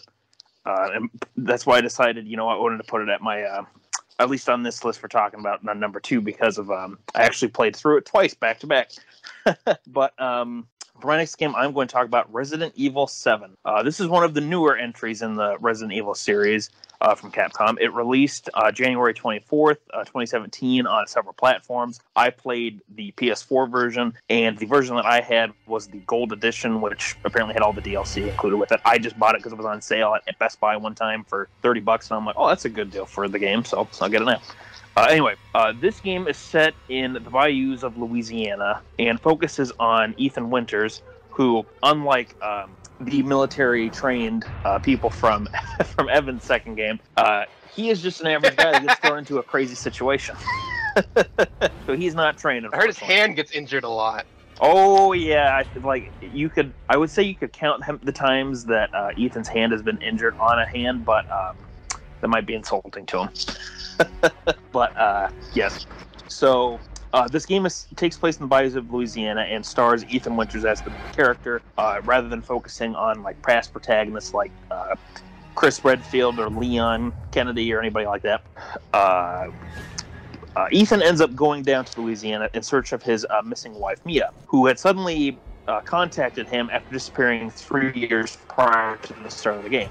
Ethan finds himself then trapped inside the estate of the Baker family, who have gone a little nutty. That's the nicest way to put it, due to an outside influence that you learn on later in the game. And Ethan hopes to escape from the Bakers and reunite with Mia and get them both to safety. The game returns to the survival horror roots of Resident Evil, putting a great deal of focus on knowing when to fight and when to flee, as well as knowing when to use certain resources and when to try and preserve them for yourself. There are many tense moments throughout the estate, from the constant chase of Joe Baker in the mansion, the bugs and screams of Marguerite as she hunts you down in the greenhouse and outdoor areas, and to the devious traps of Lucas Baker, who is definitely the person you want to kill the most in this game. I'll just put it that way. He drives you nuts. The only real ally that Ethan has in all this is Zoe Baker, who contacts Ethan at different points in the game to help him escape and try and find a cure to stop whatever it is that's been affecting Zoe's family. In typical Resident Evil fashion, you learn that there are some biohazards in play that explains what's going on. Most notable example being the strange black mold that you find all over the house, particularly in the lower portions of it, where from it will spring forth these creatures that are simply called the Molded. And if any of you guys have played Resident Evil 4 and seen the Regenerators / Iron Maidens from the end of the game, that's pretty much the closest comparison I can make to what the Molded are, because they're super resilient. They'll bite your head off. They're honestly pretty damn scary especially when they just appear out of the walls or drop from the ceiling right on top of you. So you definitely have to pay attention to the environment. And without going too much into spoilers, there is a reason for all of this happening and the biohazard stuff. I believe at this point in the series, Umbrella has officially been shut down and sort of rebranded as this military not military force, this defense force of sorts that comes in and deals with any biohazards instead of being the Umbrella Corporation that was in previous entries, like the ones that Albert Wesker was assigned to, were the ones that created all of the bioweapons, such as the Tyrant, or creating like Nemesis, things like that. I'm not super experienced with the lore of the series, so I could be a little wrong on that one, but just going off what little I know. And again, without going too much into spoilers, I will say that I was surprised, how well the game does foreshadow just what causes the events of the game. And if you're observant when you are in the beginning portions of the game, and you notice how certain characters are treated as you play, you kind of start putting the pieces together. And when you finally find out the truth, it's like, oh crap, I knew it, That was pretty cool, and that was fun about the game, for sure. This was one of those times where I actually replayed a game right after I finished it. I wanted to see more of the game after I played it the first time, and after how it scared the shit out of me so many times. I wanted to see if there was stuff that I either just completely ran past and didn't even know that it was there for one reason or another. So I actually ended up restarting the game right after I beat it. I wanted to see if there was more. I wanted to see if there was anything I missed. And sure enough, on my second run, I found a lot of new items that not only helped me with my survivability in the game, but also gave me some new experiences with the enemy encounters and how the game works, despite kind of knowing what to expect at that point. There were times where something would happen that I would either didn't know was going to happen, like early game example, when Joe Baker is first chasing after you, and what was it? When he's chasing after you, there's a point where you can try and escape through. You have to get a key in order to open up this escape, or this hatch of sorts in the pantry of the kitchen to crawl in and avoid him, so you can get away from him. I actually was slow enough on my second playthrough of the game that he ended up catching me. And Evan, you made the joke before about how poor Ethan's hand goes through a lot of pain and torment. Well, this time it was his foot that got the raw end of the deal, because I kid you not, he ends up cutting off Ethan's foot and throws it to the other side of the room and lets him crawl over there to try and grab it and put it back on and use the healing. Poor guy. I know, yeah. When that happened, I'm like, holy shit. Like, it was crazy. There was stuff, second playthrough, I just saw some crazy stuff that I didn't even know the game could do. So I really enjoyed that part of it as well. That I really like how the Baker family was handled too. That all of them are, these, like, when you have one of them chasing after you, or you have, like in Lucas's case, where he's watching you and you have to try and avoid the stuff he sets up for you. As you're progressing through his part of the mansion, it was honestly, like, I really enjoyed that, because it kind of keeps you on your toes and keeps the situation tense the whole time. So I was really surprised with that, and I really enjoyed that aspect of the game. Like I said a little bit ago, the version that I bought of Resident Evil 7 was the Gold Edition. I don't know when this particular version of the game came out, but it included all of the game's DLC content, which I was glad to learn about that, because after I beat the game, I almost nearly spent $15 to buy one of the DLC episodes, and it was already included. So that would have been a real waste of money if I would have bought it when I already had it then. I did enjoy most of the DLC content, and I did think that it did offer some new ways to sort of experience the story, or to just use some of the gameplay mechanics in a brand new way. So that was cool. Let me see. The two stories that they have as like sort of a post-game story for you, those are really cool and did help answer some of the unexplained questions and events of the game, as well as kind of diving a bit more into certain characters and their possible relations with some unseen third parties in the game. Other bits of DLC were some things such as like a survival night mode where you have to like last for 5 hours or through different waves of zombies, or not zombies, excuse me, through the molded, and then Joe Baker showing up every now and then. You have the Ethan Must Die mode, which was a really funny nod to both the Dante Must Die mode from the Devil May Cry games, but also to the Dark Souls, like the hardcore, like really difficult RPG sort of thing, because it's randomized every single time you play it, and you always got to try and find new stuff to get through the challenges. It's really damn hard. And you have some really goofy ones, such as playing poker against the ever-changing Hoffman, who is another prisoner of the Baker family. And probably the funniest one of them all is Jack's 55th birthday celebration minigame, where you have to go around different parts of the mansion finding food and taking them to Jack so he can satiate his hunger, all while you have molded that are all wearing party hats and goofy things on them, coming after you to help with the celebration. So they definitely the DLC kind of goes all over the place, but even without that, the base game itself is really good. I really enjoyed it. Absolutely loved the game and was glad that I played it in October for a new spooky game experience. I've been trying to do that more and more the last few years, trying to get something new, like a spooky movie, like a scary movie or a game or a book or whatever the case might be. So I'm glad that I finally, pulled Resident Evil 7 off my shelf and started it up. I haven't played many of the games in the series, so admittedly going in, I wasn't sure how much I was going to enjoy the changes to 7, particularly the first-person mode that the game is entirely in, because I'm not really a big FPS kind of guy. But excuse me.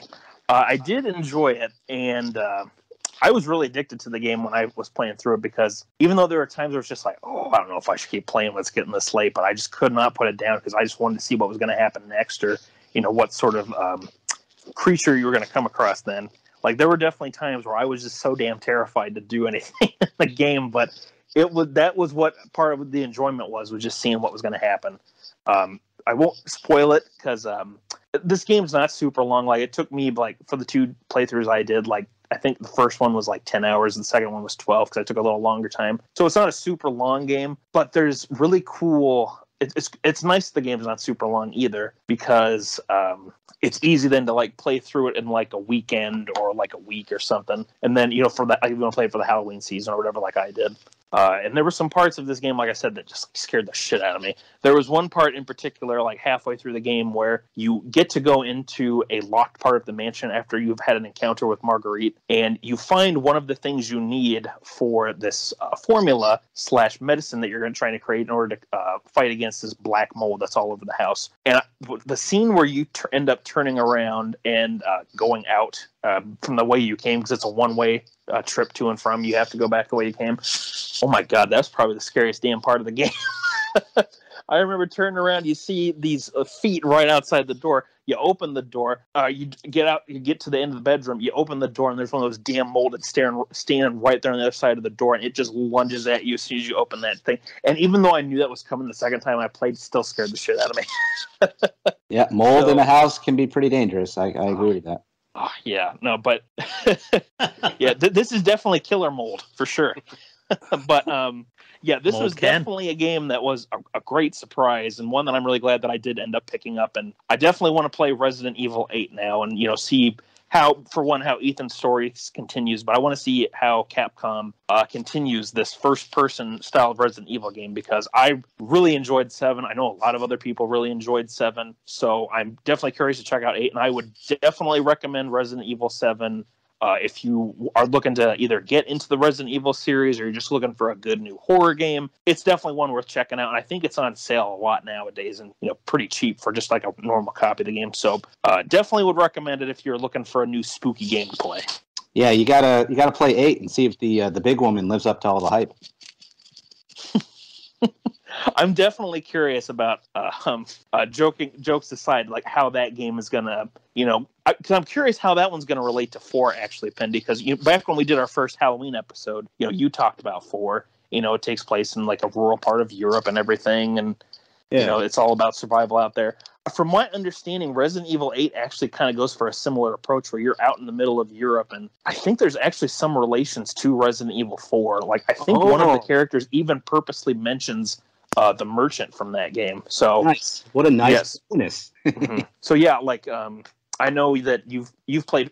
What ones have you played, Pendy? Because I know you've played some of these games. I played 4 and 5 and 6 too, because when it switched up to that more action-based third person perspective, that's when I got into them. So I don't know if I'd be into 7 and 8 because it's a much different style of gameplay, but I don't know. Well, you might enjoy it because, like I said, I just kind of took a chance with this game, and I ended up really enjoying it. So, it could be the same case for you. So, could be worth a shot, Maybe. All right. But, that's about all I have to say about Resident Evil 7. Have any of you other guys played it or kind of aware of it or anything? I haven't played 7. I am interested in playing 8 for obvious reasons. But I don't know if it's the kind of game I'd be very good at. I'm not usually very good at first-person style games. Even though I love horror, I'm actually not very good at all at survival horror at all. Like I'm usually pretty bad at them. So I feel like I'll just appreciate the cutscenes from a distance. Yeah, it. This is a game that I would say, even if you don't play it, just to watch like somebody play through it online. If you don't want to play the game yourself, because it is pretty cool. Like some of the stuff that Capcom did. I don't want to go too much into spoilers, even though this game is a few years old by this point. But it does have some really interesting stuff. And yeah, I don't want to keep repeating myself, but yeah, definitely would recommend this one if you're interested in something new and something spooky. Ooh. All right. Save it for next Halloween. Well, I mean, we technically did talk about it a little bit this past Halloween, but. All right. Well, we better get Mr. Ross on here because I know it's getting kind of late where all you guys are. I was going to say, it may seem like we've been going on infinitely about the some of these games tonight, but there is one game that apparently we're supposed to go on infinitely about, right, Austin? Right. Oh, infinitely. Oh, I see what you did there. That's very clever. Because the game I'm talking about is Halo Infinite. So yeah, this is technically Halo 6, called Halo Infinite. It's Halo. I mean, what more can you say, really? I could describe it as a first-person shooter, but it released. Well, the campaign came out December 8th, but the free-to-play, the multiplayer came out November 15th. It's free to play. You can pay $60 to get the campaign DLC, which is about 30 hours of story content. And this is a first for the franchise in that it's an open world shooter. So traditionally, Halo games had about a 10 to 12 level structure where you mostly linear. There was some exploration in some levels. A lot of the series and fans have sort of built there's the speed run side of the community, but also there's a lot of I guess they're really replayable is the way I'd put it. There's definitely a big challenge centric community about just going through the levels in different difficulty modes with difficulty multipliers on. But Infinite sort of shakes all that up because it's an open world and it's not linear. You can tackle different parts of the map, as you want to. And it definitely changes how you play it. If you're a fan of Halo, I definitely would say you would like this. If you're a fan of open world exploration games, then I'll definitely say you like this. It definitely borrows from Breath of the Wild in a lot of aspects. You've got that little moment at the beginning where everything sort of opens up and you can see all across the map, and all you want to do is, you see this place and can I go there? And so you hop in a vehicle and try to drive over there. And there's not very much that you're locked out from doing. Overall, the story is pretty solid. It's definitely a step up from Halo 5, which was not well received by fans or newcomers. The core gameplay of, shoot enemy, shoot bad guy, pick up weapons, find ammo, it's all really polished and really good. It feels like classic Halo. The multiplayer is pretty much the same. It feels really good, although there's something to be said about the greediness of the battle pass mechanism in terms of like cosmetics and customization. That's leads some to be desired. I don't really know how much else I can say about it other than I loved it. Like I said, the campaign is really good. The core gameplay is really good. They released a surprisingly polished game. There's not a ton of bugs, which feels like an anomaly in this era. Whenever, especially a AAA title game comes out, there's tons of bugs, at least within the first week. And there really weren't that many. Nothing game breaking, certainly. Maybe just a few visual glitches here and there that were out during the first week, but nothing big. So if you're a Halo fan, then you'll like this. If you're a fan of shooters, you'll probably like this. That's pretty much all I have to say about it. Yeah, I was over at a friend's house who had this game. He had the multiplayer part, and he was playing a lot of those multiplayer matches online, and it seemed pretty good from what little of Halo that I've played in my lifetime. But there's like this, and I don't know if you can choose like which person you have, but depending on the level, you would get like this little assistant character in your ear that would tell you about certain things that were happening and how your team was doing. And some of them were cool, but there's this one guy that sounded like the guy from Office Space who worked in the restaurant and was all about the flair. And it was that kind of voice, and it was so annoying. So it's like, oh, hey, we got jalapeno poppers and grenades in Section 5. Let's go get them. I was like, I just wanted to punch that guy in the face. I was like, no, I hate this guy. Yeah, that's the AI you can customize and choose. I think there's like 5 or 6 of them right now. Yeah. They all have different personalities. Those can be pretty fun. If you find one you dislike, you can easily change it in settings. But again, I guess with only 6 of them, that's not a huge variety yet. Maybe they'll add more later. Yeah, it seemed to be random for him. Like he would just do level after level, and then he'd get like different ones every couple of levels. I don't know how that was for him, or if he couldn't change them, or what the deal was.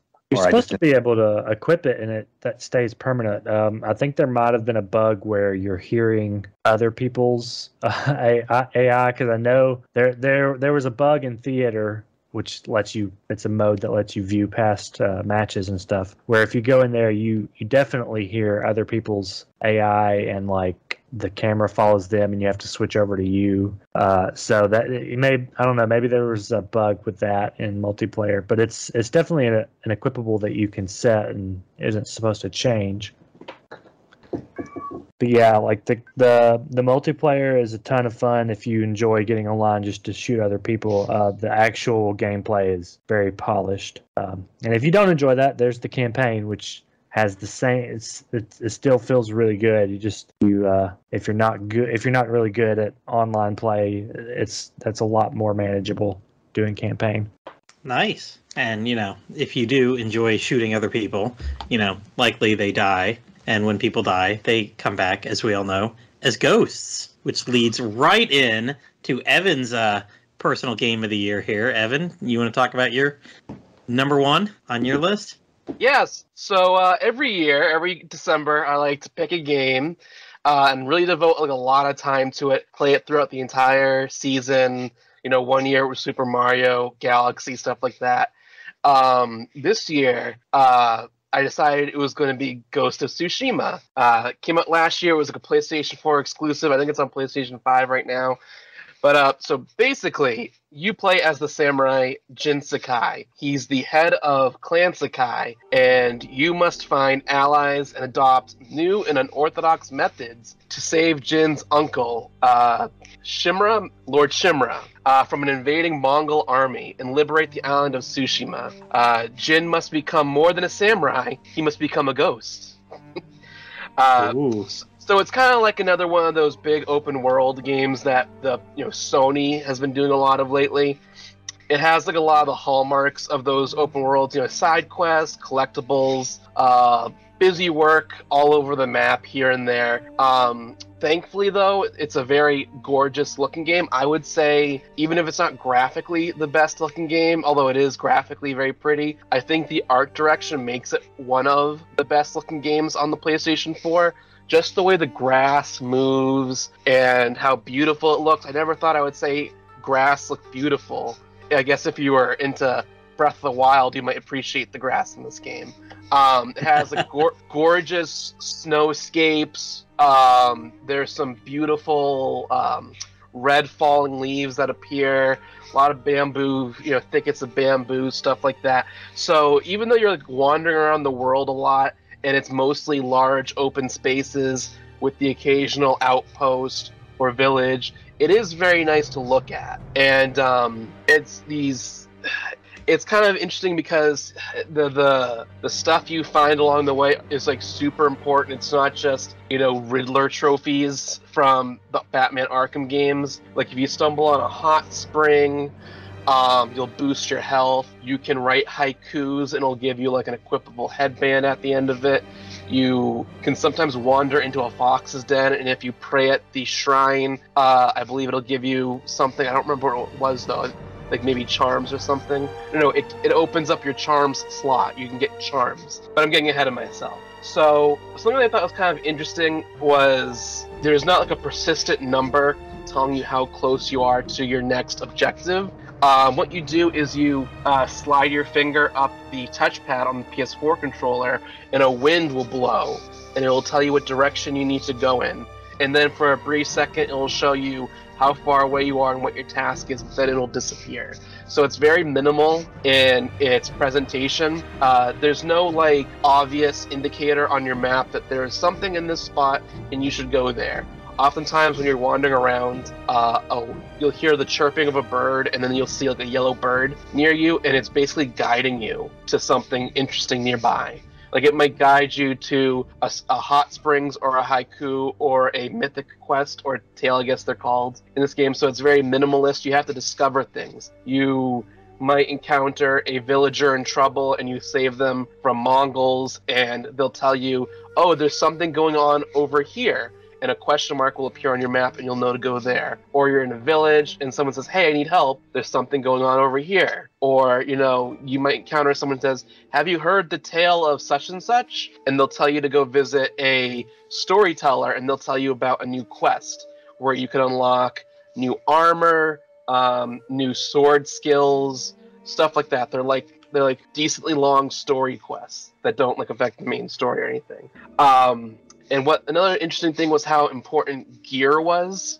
Like I didn't expect that like you'd be able to swap out armor and they would have different stats based on how you like to play. Like you can just equip a pair of armor that will boost your health and damage if you just want to play like that. But there's like some that will give you better archery skills. There's some that make you better at stealthing around because there's a lot of stealth areas. There's armor that you can wear when you're traveling around that will clear the fog a bit more on the map, so you can see more on the map, and it'll direct you better towards hidden collectibles and stuff like that. So the game really wants you to switch out armor frequently, find the best build that works for you. You can equip new charms that will augment your armor skills already. Like you can equip something that will maybe give you more supplies when you defeat enemies or find some supplies on the ground, boost health, make it harder for enemies to see you when you're stealthing around, make you quieter, stuff like that. So there's a lot of swapping out. You can switch out your headbands, your mask. You can change the color of your armor. Whenever you upgrade armor, it changes its look. So there's a surprising amount of customization to Jin Sakai, and you can even like Google best builds for like the lethal mode, the hardest difficulty. So you can find all these builds for your character to improve for certain circumstances and help you play through the game better. Like all open world games, there's a skill tree. You know, you do things, you boost your legend rating, whatever they call it, and you can upgrade your abilities. I just recently got the ability to assassinate someone while I'm stealthing around, and then assassinate another person, and then another person. So if I see a cluster of 3 guys, I can get all 3 in one go, rather than kill one and the other 2 are alerted to me, and now I have to fight them. So now I have more options for stealthing around. Very early on, I was having trouble because there were enemies with spears that I couldn't block. You had to sidestep or dodge them. And I was having a hard time with sidestepping. But I was better at parries. And there's a technique you can unlock that can make those attacks parryable. So I don't have to necessarily dodge anymore for those attacks, and it opens them up for another attack from me. So there's a lot you can do to improve based on whatever you might not be very good at, stuff like that. There's a lot you can do with the combat, basically. And the way the combat works is, you got enemies with swords, spears, bows, lances, shields. There were a couple mace guys, and they all have various sizes. Like there's the big brutes. There's people who have shields. You have to break their you have to stagger them so they're not using their shield anymore, so you can attack them. You can switch your stance so your attack is more effective against certain enemies. So like a brute, you might want to use the moon stance. That will stagger them better. For someone with a shield, since you can't attack them till they attack you, or you've staggered them, you can switch to the water stance, and attacks can break their shields or knock their shield back a bit, so they're open. There's just a lot, and it feels very visceral when you attack them. You feel like it feels like really gruesome. There's a lot of weight and heft to your attacks, so it really is like I know it's kind of a meme, but you really do feel like a samurai when you're fighting.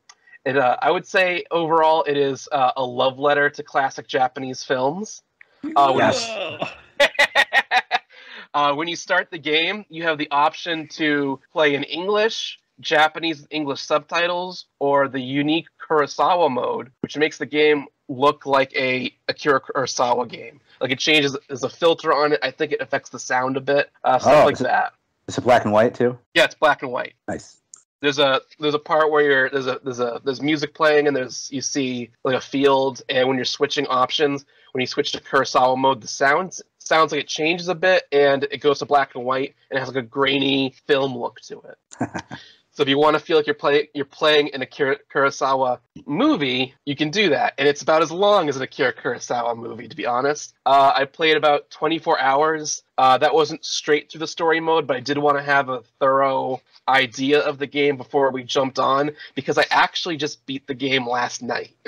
I was playing it at the same time we were planning this podcast, so I wanted to have enough time to play around with it. And I think I ended up playing about 22 hours total, and I felt like I got a pretty good idea of the game. I missed some stuff. I kind of, along with the story mode, when you recruit new allies, they have their own story modes, their own story missions that you can continue beyond that.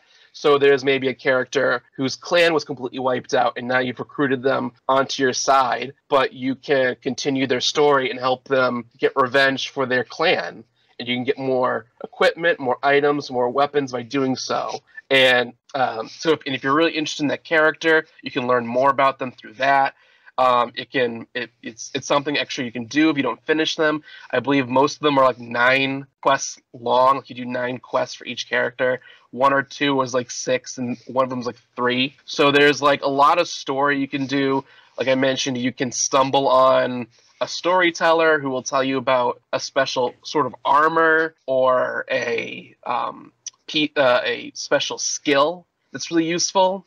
One of my favorite little features of the combat was you can choose to just stealth up and assassinate someone, or you can be an honorable samurai and have a duel, which is basically you hold down the triangle button and the music starts getting really dramatic, and the enemy has their weapon, and you have to attack them before they get you. But you can't just attack early. You have to wait for them to make their move. And once you do that, it's an instant kill. And you can unlock techniques that let you continue that kill and maybe kill another guy, and then kill another guy.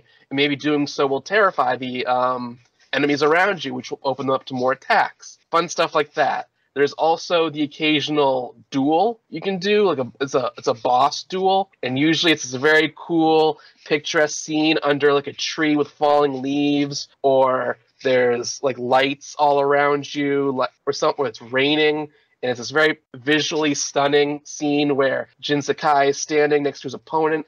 They're waiting to draw their sword, and then Jin draws his sword, and you're in this really cool samurai duel where you can't rely on any of your tricks besides your sword play. So it's a very fun, if you ever really want to feel like a samurai, this is kind of game for you. I know like a lot of fans of Assassin's Creed have been waiting for the ancient Japan Assassin's Creed game. Well, this is basically it. This is the game you've been waiting for if you're really into Assassin's Creed, minus the assassin stuff. And is this game also kind of notorious for being very difficult, almost kind of like Dark Souls, or am I confusing it with something else? So normal mode was kind of difficult for me in a couple instances. It wasn't super hard. There were a couple bosses I was really struggling on because it is very skill dependent. When you're fighting bosses, you can't just use a kunai or drop a smoke bomb or draw your bow. You can't run away from the battlefield. It's a dual circle. So in that instance, it is pretty tough. There's certain points where you can attack. You can't just run and attack them. You can't just stagger them. You have to wait for the right moment. Their attacks are more often unblockable, and you sometimes have to dodge them altogether and wait for an attack that is blockable where you attack. Their attacks are more of a pattern, like they have like 4 or 5 unique attacks to them in a certain pattern that you have to memorize in a like sort of a what's that game called, Punch Out, like a Punch Out style way of memorizing. Okay, he's holding his sword like this, he's stepping back, he's gonna do this attack, I need to dodge out of the way because I can't block this. Or I think it starts to really get hard was I did New Game Plus lethal mode just to see what it looked like, and the game lets you carry over all of the stuff you've unlocked, and it is still way harder than I expected it to be. Like, it's pretty much you take 2 hits, you're done. You get hit twice, you're done.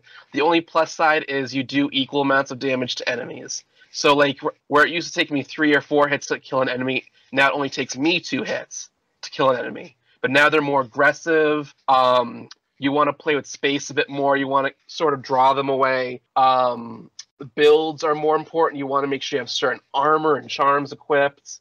You want to be good at certain dodging. You have to be able to quickly switch weapons and items around. I think that's like the one issue I had with the game, because when I played Spider-Man, there's a menu. You can pop a menu up that will let you switch out certain weapons, and the game sort of goes in slow motion. You have a lot of time to choose which one you want to use.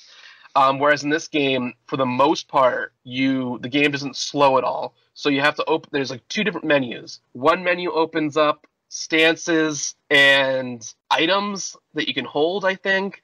Another one opens the item you're using and something else. I can't remember. But so like, say you want to use a dart of some kind. Well, what kind of dart are you going to use? Are you going to use a poison dart? Or no, a better example would be you can use a smoke bomb to either throw like a projectile that attacks them, or you can drop a smoke bomb that will make them so they can't see you. So there's a lot of switching around. I mentioned stances. You have absolutely no indication of what the stance is. You just have to remember it. I use the water stance a lot, so I know that that's for shields. I had to use the moon stance a lot, so I know it's for brutes. But some like wind, I had to Google real quick to remember what that was for. I use that for guys who have staffs or spears or whatever. It just says moon, water, wind, and I can't remember the other one. The stone stance. Occasionally there'll be a pop-up on the screen saying, hey, this is useful against these guys, you should switch to this. But for the most part, it doesn't tell you. So there's a lot of skill and quick reflexes if you want to be able to play well on higher difficulties. But if you're just playing normal, it's not that It's easy to learn, but tough to master, basically. That's a good way of describing it. All right. Yangus in the chat reminding us that Etrian Odyssey has some stance system. Guess the samurai really rely on that quite a bit. Oh, yeah, I remember the samurai character in... I think the samurai character in the Soul Calibur series, didn't he, switch stances too, I think? I could be wrong, but... Yeah. Isn't Yangus isn't in Bravely Default 2 have something unique, like that? Yangus, I think you're on mute.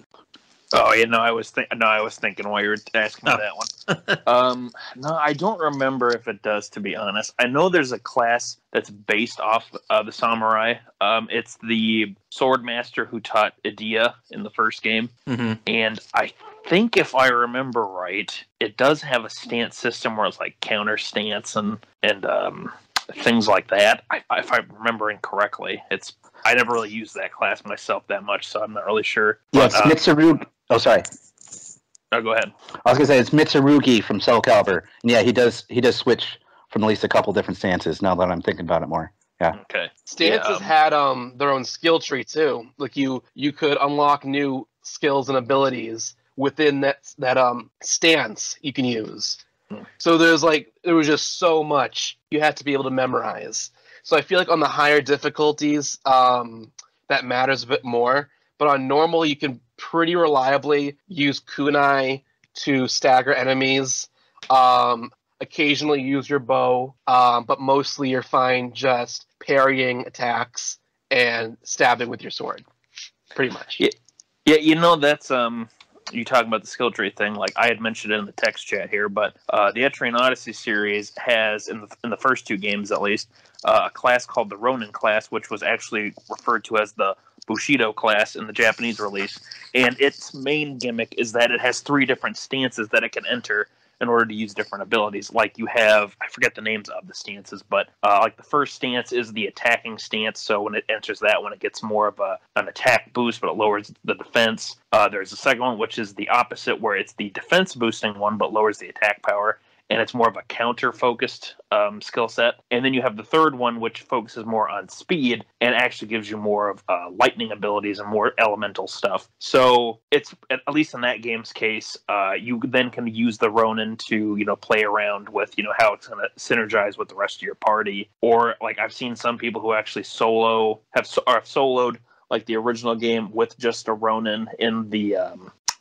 which store is it? It was either Etrian Odyssey 2 or it was Etrian Untold 1. I don't remember which one. But it was cool seeing how that was possible with the stance system. So it's interesting that that's such a vital thing that they use for samurai-based classes and samurai-based games throughout different, obviously they're different generations of hardware and like different game genres and things like that. So I think that's kind of neat that it kind of binds them all together in a way like that. That must have been pretty important back in the eras when like samurai would have been a little more commonplace in Japan and stuff like that. Must be pretty big to that particular sword style. Yeah, when you switch stances, he changes the way he's standing. So like in the water stance, he has his sword up in the air, like he's about to hack, basically. Mm-hmm. Or whereas in just a normal stance, he's just holding it stationary. So like the way he walks around, carries his sword, changes based on his stance. Alrighty, well, sounds like we're here for it's time for someone to take a stance on their own top game of the year. And it's a game I think we've all taken a stance on in a series we've all taken a stance on, because that's the reason we're all here. Pendy, why don't you go ahead and talk about the game you want to put at the top of your list this year? And I'll try to be very tactful about my presentation. Yeah. Please do. Keep it on comment. But my favorite game of the year is Dragon Quest Tact for Android and iOS devices. It came out in Japan in July of last year, and the global version of this game came out 27 January of 2021. I believe it's in English, Chinese, Korean, and maybe French. I can't remember the European languages that it's in. Blue. That's all I gotta say. Yeah. But it was nice because when I played Dragon Quest to the Stars, it was not in Korean, but this one is. So my wife got to play it too because she's Korean. So we got to play it together for a while. So that was a lot of fun. But anywho, I've logged in and played this game every day since its launch date. It's one of my games that I love is turn-based strategy RPGs. So combine that with Dragon Quest, and this is right up my alley. Now, it is a mobile gacha game, so the depth of it isn't quite there as much as, say, like a Final Fantasy Tactics or a Fire Emblem. But when you do get to some of the harder boss battles, a lot more strategy can come into play, especially if you are a free-to-play player and you don't want to spend any money on it, which you can do. You can pretty much conquer most anything in this game and not have to spend a dime. They're pretty good about that. Now, the point of this game is to collect monsters and characters for your team. You can use these towards a team that you build up, and you can use it towards main story missions, special event missions, and missions to build up your team's abilities. as you can probably guess, the gacha part of the game is collecting monsters and other characters. I found from playing gacha games like Dragon Quest Monsters Super Light, Tact, Dragon Quest the Stars, and some other Final Fantasy gacha games, I've come to learn personally that I like it a lot more when gacha is centered around characters as opposed to equipment, characters and monsters. I like collecting that more through the gacha type mechanic. Now, I feel better than getting a new hat. Yeah, it's just does not have the same kind of a feeling for that. Like, oh, hey, I got some new boots. Like, great. I got boots. I can relate to that. That's why I've stuck with Saga Universe so long, because it's like, hey, new characters, all right. Yeah, exactly. So in the story, you are a mysterious human character that can command monsters with a magic baton. You befriend a slime named Magellan and a teeny sanguini named Mindini as you figure out your past and what happened to the humans of your kind in the distant past. Now, all the while, there's some new mysterious evil force that's trying to sabotage your efforts and make the resident monsters either go mad and battle everything or be brainwashed and under their control. Now, they regularly do major and minor events. Right now, there is a smaller Christmas event featuring a Christmas-themed Crystalinda and a major Dragon Quest VI event where you can recruit some of the heroes from that game like Carver and some of the bosses like Nocturnus. Really soon, because he'll be officially released in one of the future parts of 6, because they do it in pieces. And these events always have story missions you can do, the major story that's part of the game and the special event missions, and you do it with your party and characters from the games. They've come up with all sorts of different missions for the games. There's straight-up story missions, as I said before. There's tower or dungeon events where you battle through multiple floors. There's big boss battles, like where you fight Bjorn from Dragon Quest V, where he takes up half the screen, and he's got like multiple places you can hit. And they always have like a strategy where you can kind of like stagger them and do more damage by meeting certain parameters while you're fighting them. And even later big bosses, like the final boss from 7, they have attacks that will put damage or poison traps on the floor. Now, the toughest setup is when they do missions that consist of sub-bosses where you can only use your characters and equipment once, and that's it. So if you've used up too many of your good characters and equipment, by the time you get to the final boss, you're SOL. Though you can go back and reset battles and do different configurations, but still you're stuck just using everything once for one mission. So you have to choose everything pretty wisely. Now, pretty much every mission that you do, with some exceptions, they require stamina. And you only get so much stamina per day, except for these battles called Battle Road. These don't require any stamina at all, and they often require the use of lower-level characters, which is really nice. All the characters that you get in the game, S being the best, and then you've got A, B, C, D, E, and finally F. And you would think, oh, hey, E and F characters would be useless garbage, and you're never going to use them. But the way Battle Road is set up, these missions force you to use a lot of those lower-level characters. So it's a great way to be able to actually utilize all the characters that you have, no matter how weak they might be. And you can get some nice items from mastering these missions. The other advantage is that leveling up your characters makes you stronger overall. Just like in Dragon Quest monster games, all the characters are split into different families, like slime, demon, hero, question marks for the major boss characters, etc. And as you level up more of your characters in each family, you get bonus attributes as you make them stronger. And this will go to certain statistics, like your HP, your MP, or your strength. And then lastly, you've got daily arena battles, which is one of my favorite parts of the game. This is where you put together a team to fight CPU-built teams or from teams built by other people who play the game. Now, it's not live. If you were to fight my team, for example, it'll be controlled by the CPU. So, and each monster has a set weight, so oftentimes they'll set weight limits, so you have to mix it up to build your team. So you can't just go in there with like 5 S monsters. You might have to put in like 2 S monsters and some A monsters, maybe throw in a B. It just depends on what the weight limit it is and how you want to strategize.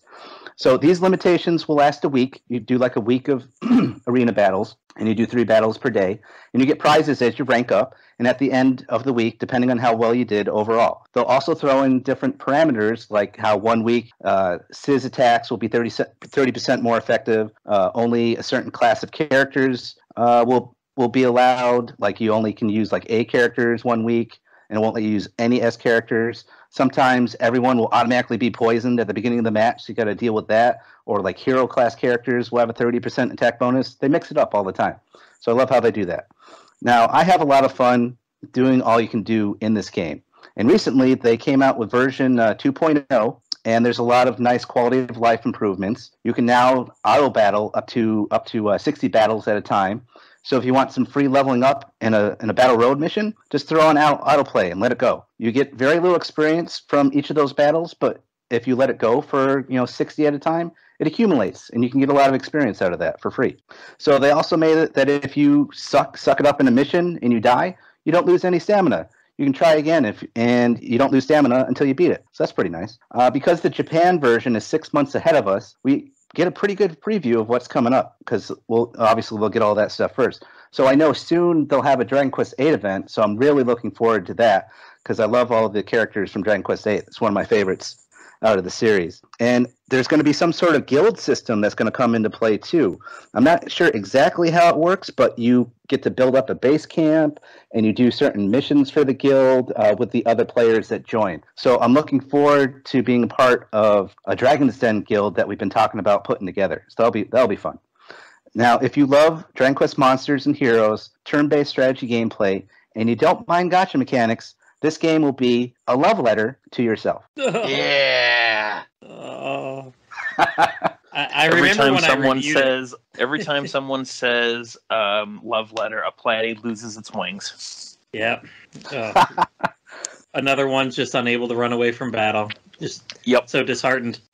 No, I remember playing. I got to review Tact before it came out for RP Gamer, and I'm not a fan of the turn-based strategy games at all, but it was all right. I mean, I liked it. I didn't play it when it came out because that's not my kind of game, but no, it had a good little, because I had to play it for like 10 hours. I got through the whole the tutorial, not the tutorial, I guess it wasn't for 10 hours, but all the content that was available at that time of the soft release. Was it the beta testing? Basic, that was it. Yeah, the beta and press testing. It was good. I will say after about 4 hours, I pretty much auto battled everything because it was still like the chapter 1, chapter 2 kind of story stuff. It went pretty quickly. But no, I like how they got the monsters there. It struck me much more than what was the failed game that already died? Stars. Stars, yeah, Dragon Quest of the Stars. I did, rip, whatever. But no, Tact was better with that. It reminded me of the Dragon Quest Monster Super Light that I played quite a bit of. So you're right. It's more fun collecting the monsters than it is collecting the equipment. Yeah, and the gacha in this, from my limited experience, seems to be pretty generous. In the beginning, like they gave you a banner that was a killing machine banner, and you could keep going. You could keep re-rolling on that banner infinitely until you got like a group of monsters that you wanted. So I got like 3 S monsters, like just right off the bat, just from that unlimited banner that they had. It was great. Like you only got to do it once, but you could just keep retrying and retrying and retrying until you got something that you were happy with, and then you got it. So that was nice. And then there was like some little missions that you could do in the beginning that would give you a guaranteed S monster. So I had like 4 like high-ranking S monsters like in the beginning of the game. So, and I just took off from there. So it's nice how they've been, at least especially compared to Stars, a lot more generous, I think, with that. Nice.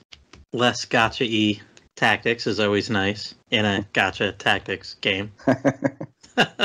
I gotcha. You gotcha. You got me, whatever. I gotcha.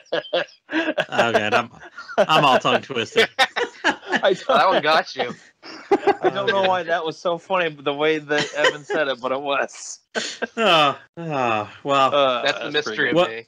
What we got you to do right now is end this podcast because we don't need to talk about Yangus' #1 game. Go back a couple episodes. Thank you. Good night. The end. Bye-bye. Bye-bye. Bye-bye. See, Platy always is like, oh, I don't play Animal Crossing. I see his profile playing it a ton on the Switch. So I think he's got like this elaborate ruse trying to go up. It's like, oh, yeah, no, I don't play Animal Crossing. Yeah, that's right. Yeah, it's for my wife. Yeah. Well, somebody has the. Wait, I haven't bought the DLC yet. Never mind. I was looking ahead to your notes, and I'm like, well, I got that. Oh crap! No, I don't. I do need to buy it in the next 2 days, though. That's like part of my wife's Christmas gift. Like, oh, see, for your wife's Christmas gift. Yeah. Yeah, sure, whatever, buddy. Whatever you gotta tell yourself. Hey, it's his love letter to his wife. Come on. Oh. He probably will write a love letter like, "Dear honey, I love you so much. I bought you this DLC. You have to let me play it, though." Okay. Oh, dear God. All right, but yeah. So for my last game and what I would consider my favorite game of the year that I've played is Animal Crossing: New Horizons. We did talk about this one a lot more on our farming/not farming episode a few weeks ago. So if you want to go back and hear that, there's a little more detail in there. But I'm just going to do kind of a quick overview / just some other stuff I might not have mentioned before. So this game was released. Information about the game that Yangus is going to talk about. Please check out. Oh, sorry. Go ahead. Yeah, all right. Released in early 2020 for the Nintendo Switch, Animal Crossing: New Horizons kind of came out around the time that a lot of places were closing down for COVID-19 quarantine stuff. So it kind of came out at the right time, right place, right time sort of game. The game starts off with you choosing a deserted island to move to and create an island for animals to live on, since that's all about what Animal Crossing is. You're the only human for some godforsaken reason. Unless there's another player, then there's more than one. But anyway, you create an island as you see fit as the island representative, which is a job given to you by Tom Nook. There are tasks that you have to complete, such as just making sure you have certain kinds of furniture in order to help bring people into the island, planting trees and flowers and stuff. And eventually, your first goal is to bring KK Slider, who is a traveling musician, to your island for a concert. And once you've done that, you're pretty much free to do whatever you want to do. You don't have to worry about doing some of the tasks that Tom Nook gives you. You can just do kind of whatever you want to. You still have little missions you can do thanks to your Nook phone, which will give you things like, if you catch this many fish in a day, you'll get these Nook miles, which you can then use to trade in for special items or recipes or some other stuff you can trade it in for. According to my Nintendo 2021 recap, I played the game for about 550 hours, roughly rounding it up. Oh, To damn! that recap. Yeah, I know. It definitely was the game that took away most of my time this year, but it was one that I never really got bored with either. I honestly just found myself returning to the game a lot, and honestly, it's been a great game to play after work in the evenings when I get home late, because I can just turn it on. I don't have to focus too much on. I can just kind of listen to stuff on YouTube or whatever I want to listen to, and I can just go about doing my stuff on my island, and whether it's doing the redecorating stuff or doing some cleanup, whatever the case might be. It's one of those games that's very much a just kind of chill out and relax with kind of game for me. And it's one that I just have never really gotten bored with, so that explains why that's why it pretty much dominated all my game time of 2021. This is why you didn't have the time to play more SMT5, huh? Yeah, it definitely was one of those things where it's it's hard. I also do a lot of physical only too. Well, not physical only, but I get a lot of physical copies, so you have to swap that around as well. And not to be lazy, but there's times where it's just I don't feel like playing an RPG, or I don't feel like doing that. I just want to not worry about that. But yeah, but I'll play whatever's in definitely, just because it's it's already there. But even when there were cases where I just played it because it was already in the system, I always was finding new stuff to do, or finding things where it's I want to do this, or if certain things happen, with the big 2.0 update that came out earlier, what was that, early October it came out, that really kind of motivated me to go back into the game again and added a good amount of time with all the stuff that they added, but I'll get to that here in a sec.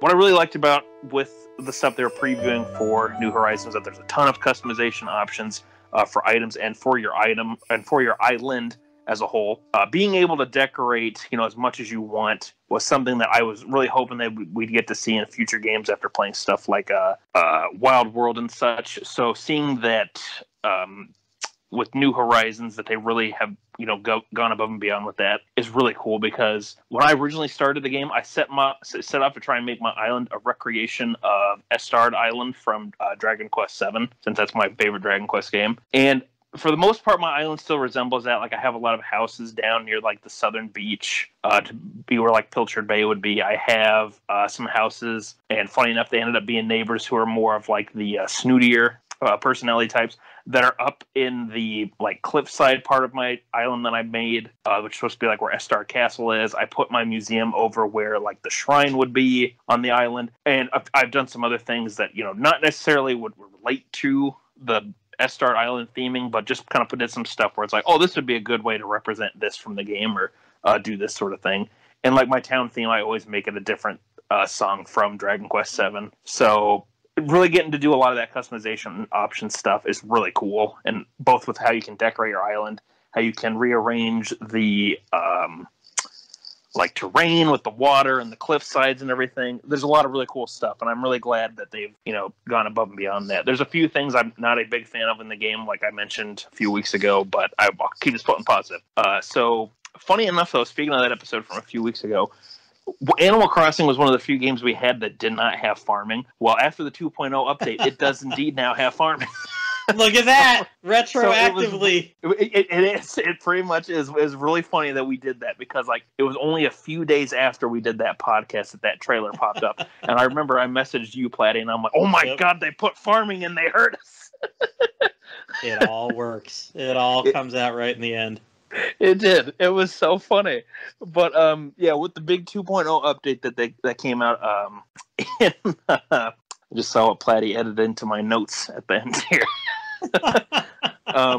Yeah, with the 2.0 update, they added in a ton of new stuff. Like they finally brought the gyroids into the game, which are these little I don't remember what they're based off of from Japanese mythology. I can't remember, but they're little figurines that you can place them around and they'll make different noises, and they'll play along with songs, or they'll just kind of do their own thing if there's nothing playing. There's the farming stuff, like new ingredients and new plants you can place around your island and grow them to make cooking recipes, which is another really cool addition. There's new camera and photo options. There's a new island that lets you go and explore. There's a new feature with Cap'n, who also makes a return to go and explore these like mysterious islands that might have different seasons and new collectibles and all sorts of good stuff. And that's definitely added a ton of playtime to it as well. And as of now, I don't have the Happy Home Paradise that also came out around the same time as the 2.0 update. It's so far the only paid DLC for the game, but I imagine whenever I do get it, it'll probably add a lot more playtime to my overall total. And yeah, the reason I decided to make this one my number one game, even though like stuff like Shin Megami Tensei 5 was something that I was really looking forward to, I was really surprised how much I kept going back to Animal Crossing New Horizons throughout the year. And I never really felt super bored with it. There were times where I did put it away on the shelf, but then I had that kind of inkling like, oh, you know, I kind of want to pop the game back in and go check on my island and, you know, to see if there's anything new at the season. And it's one of those games that I really am surprised just how much that I have played. I think actually of all the games that I have, it might be the most. It might be the game that I have put the most overall playtime into. The only other things that would even come close would be like Tatsunoko versus Capcom or any of the Smash Brothers games, and those ones are all about roughly around 300 hours each or so. So yeah, I definitely. A few things in this game I'm not a big fan of for some changes, but overall I really enjoyed. I've really enjoyed all my time with New Horizons, and it surprised me too because last year when it was announced and we were finally getting it, or not announced, sorry, last year when it came out, I thought it was going to be one of those games where it's like, oh, okay, it's just another Animal Crossing one, but seeing more and more of what people were able to do with the game made me go, oh, they kind of went above and beyond. So yeah, definitely a game that I did not expect would be my favorite of this year or my most played game of the year either. But yeah, definitely one that I really enjoyed. And I know this is probably not a genre that's for everybody, even though a ton of people play Animal Crossing and stuff. But, I was going to say, isn't this like a top 10 game seller on the Switch? I think it is, but I know this sort of genre, out of all the games we talked about tonight, this may be the game that is more for everybody. It might be, but I also know that some people aren't big on like the life, because really Animal Crossing games don't really have goals per se. And I know some people, they want to play a game with goals in it. After the first part of the game, there's really nothing. Afterwards, where it's just pretty much you do what you want to do. And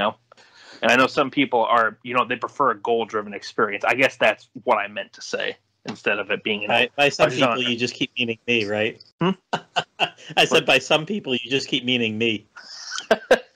I'm not gonna point fingers at you. I know this isn't up your cup of tea. You know what? I think I'd be a little more obvious about it. I think this would be something I could get into if there were goals, because I mean that's the way Rune Factory works for me. Mm-hmm. I used to like the Harvest Moons, but I kind of moved away from that because it was like, oh, once you get married, isn't that the end? Whatever. I mean, I know it goes way beyond that into infinity like nowadays. But yep, marriage is the end. But like Rune Factory, when that came out 12 years or so ago, it gave me that like, oh, I get to battle a little bit, I get to do the farming, but there's also like an end boss. There's I can go on forever if I want, but credits roll. Man, that credits rolling is like, okay, I got it. Like I can walk away now if I need to and not spend 500 hours. But no, I can see the appeal of these games because that's half of what I did in Graveyard Keeper. It's half of what I did in Stardew Valley. It's half of actually it's like 9% of Stardew Valley. It's half of what I do in Rune Factories. And you were talking about like number of hours played. I was thinking about the other day, like when I saw everybody doing like, oh, I did so many, this hours for this game for this past year and all that. And I was thinking like, oh, I wonder. I'm interested and kind of scared to see how many hours I put into Dragon Quest Tact. And I went into my settings for my phone to find that tracker where it tracks like how many hours you put into each app. And I didn't know that it was off. So this whole year I have no idea. So next year I'll have my scary numbers for that kind of thing. But I was like, oh. That's probably for the best. I don't know how many hours I put into it this year because it's probably way too much. When I saw some things are best left unknown. I know. Yeah, when I got my hour count from Nintendo for that one, it's just like, holy shit! I didn't realize I played it that much in the year. It's like, Jesus Christ. You put that up there for how many hours you played this game, and I'm like, holy crap! Like my Switch profile hasn't played games that much, and probably 30% of my Switch profile is my wife and my son playing games. So, like, dang. I think the comment you made was like, that's probably not as much as I put in this year alone, or something. It probably isn't. I count up a few Vita games and add it to my Switch total. Like, that's probably around 500. I know. I hope that there is an ACA for this, an Animal Crossing Anonymous for any of these sort of addiction problems. But this is definitely, like I said, it's just a game that really surprised me with how much I've gotten out of it. And I like the series since I played it on Wild World on the DS, which I talked about again a few weeks ago. But really, this was just one that I was really kind of shocked by how much that I got out or have gotten out of it this year. And I know tomorrow, and which hopefully I'm able to actually take part of it a bit because of the holidays and stuff, and with work and everything. They're actually doing the Christmas event in the game tomorrow, which is called Toy Day instead of being called Christmas. And that's been cool too with this game, is that I've actually, with past Animal Crossing games, I've just never really had the chance to experience some of the holiday stuff. But this year with just with how life's kind of changed around because of COVID and everything, I've been able to actually experience some of that stuff in Animal Crossing now, which is really cool because I didn't realize how much you could do with some of these holiday events and how much stuff you could end up getting from them. So yeah, that's pretty neat. And I don't want to keep repeating myself here, but really enjoyed the game and definitely was surprised how much I enjoyed it over the year. But this is definitely my number one favorite game of the year. All right. Well, there you have it, everybody. We've started here. We've had Leisure Suit Larry. We've gone from the 80s and sex pot games to modern day and stuff my 7-8-year-old can play. So we've run the gamut from old nearly porn to new rated G. I mean, we've had a love letter for all genres. Oh, dear God. Yes. He's just going to be like, I'm done. Do I have to name this episode like a love letter to 2021? Oh, God. Thank God this is the last episode for 2021. Good thing we went on a love letter. 2021 is definitely my favorite year in this decade. Oh, there you go. There you go. It's been better than all the other ones in the 2020s. All right. Well, sounds like if we're talking about wonderful years, what's been your favorite pandemic year? Maybe we should just wrap this up. I like the bubonic 1918 was pretty good. Yeah. I like when the Black Plague was a thing. That was fun. I was telling somebody the other day, or I was listening to a podcast the other day. I was telling Austin, Oz had to go to bed. We've been going on quite a while tonight, so I gave him permission to drop off. So Oz has left us here for the end. But I was talking Happy to him Christmas the other Eve, day. everyone. Yeah, it is now. I still have 45 minutes. I can't. I was going to say, well, you you can't say it. I know. Nope, I'd be living a lie if I did. You would. The magic of podcasting and posting this days later. Santa won't come to my house. He'll be like, "No, you said it at the wrong time."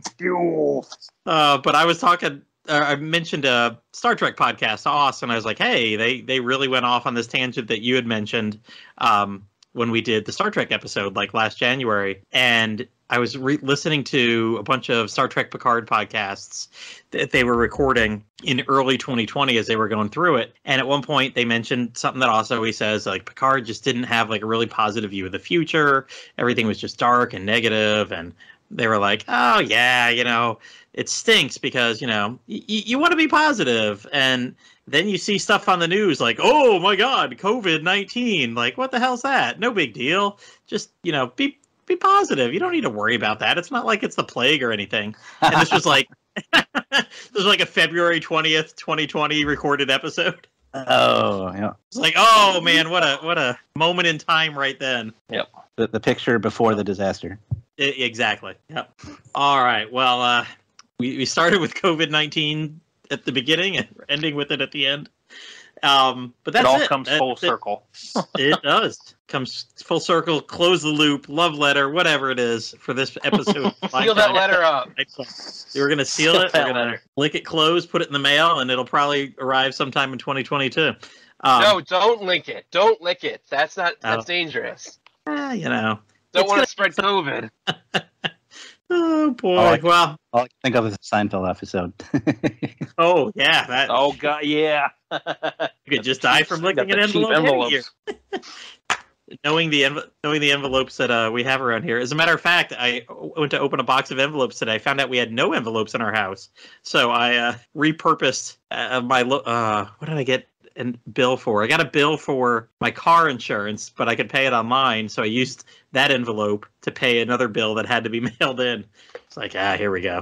And it's a totally foreign concept to my wife because no letter or no envelopes in South Korea are like that. They're all sticky. You have to put sticky stuff on them. Well, they don't have the little tab you rip off and self-sticks? They got those too, but yeah, there's like sticky stuff you have to buy. Like, it was so funny. Like, I was over there a couple weeks ago and for about a week and a half, and she had to go mail a letter, and she's like, "Oh, I got to go to the store and get some of that sticky stuff for the envelopes." I'm like, "Oh, damn, okay." But like actually licking an envelope closed, like she had never heard of that before. It was funny. Probably a lot better over there for that. But if we're on Korean envelopes, we're definitely done with this episode of Sidequest. Thank you, Pendy. Thank you, Evan. Thanks, Oz, for being with us most of the night. We went on a long time. But thanks for everybody for talking about your favorite games that you played this year. Mm-hmm. Yeah, thank you guys for joining us tonight. I don't have anything else really written here, but I will say we definitely, like the last episode, covered quite a range of games, both ones that came out this year and ones that have come out in previous years. And, with this being our last episode of 2021, obviously thank you to, any of our listeners, sticking with us through the year. And thank you for all of our guests that we've had on throughout the year as well. Here's hoping that 2022 will be just as hectic as it normally is for us around here. Hey, look, we've already done, let's see, we got 26 episodes of Sidequest out, and now 4 of them are favorite games of the year episodes. Like, more than a seventh of our episodes are this way. And coming up, we'll do what we did last January, some games that we're looking forward to in 2022. Yay! That was a very Monty Python. Yay! I forgot to give props. Didn't Blue Star talk about It Takes Two last year as a game that she was looking forward to? Yes, I believe she did. And then at that sham of an award show the other night, it won Game of the Year. So Yeah, fucking Tales of Arise beats out. Are you saying Blue's opinions are a sham? Oh no, I'm just saying the whole concept of a video game award show is a sham. I also believe she influenced it. She's an influencer. I also believe that of the Oscars and the Emmys, so no big deal. But no, Blue, way to call that, like way in advance. Not that she called it at all, but Good pick on your part.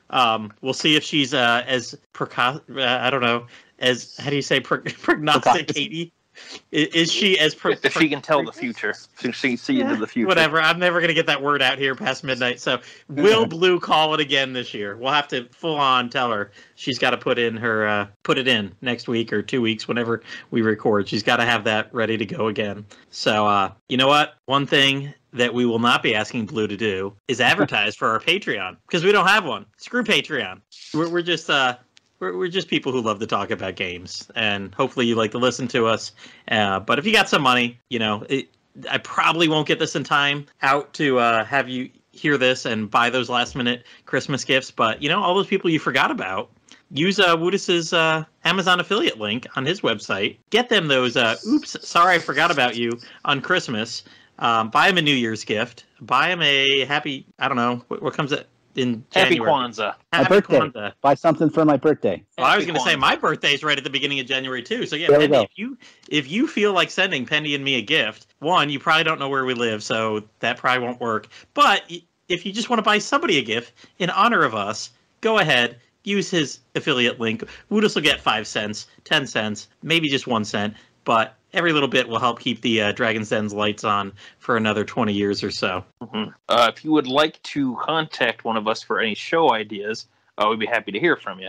You can contact Plattym via his Twitter account, Plattym3.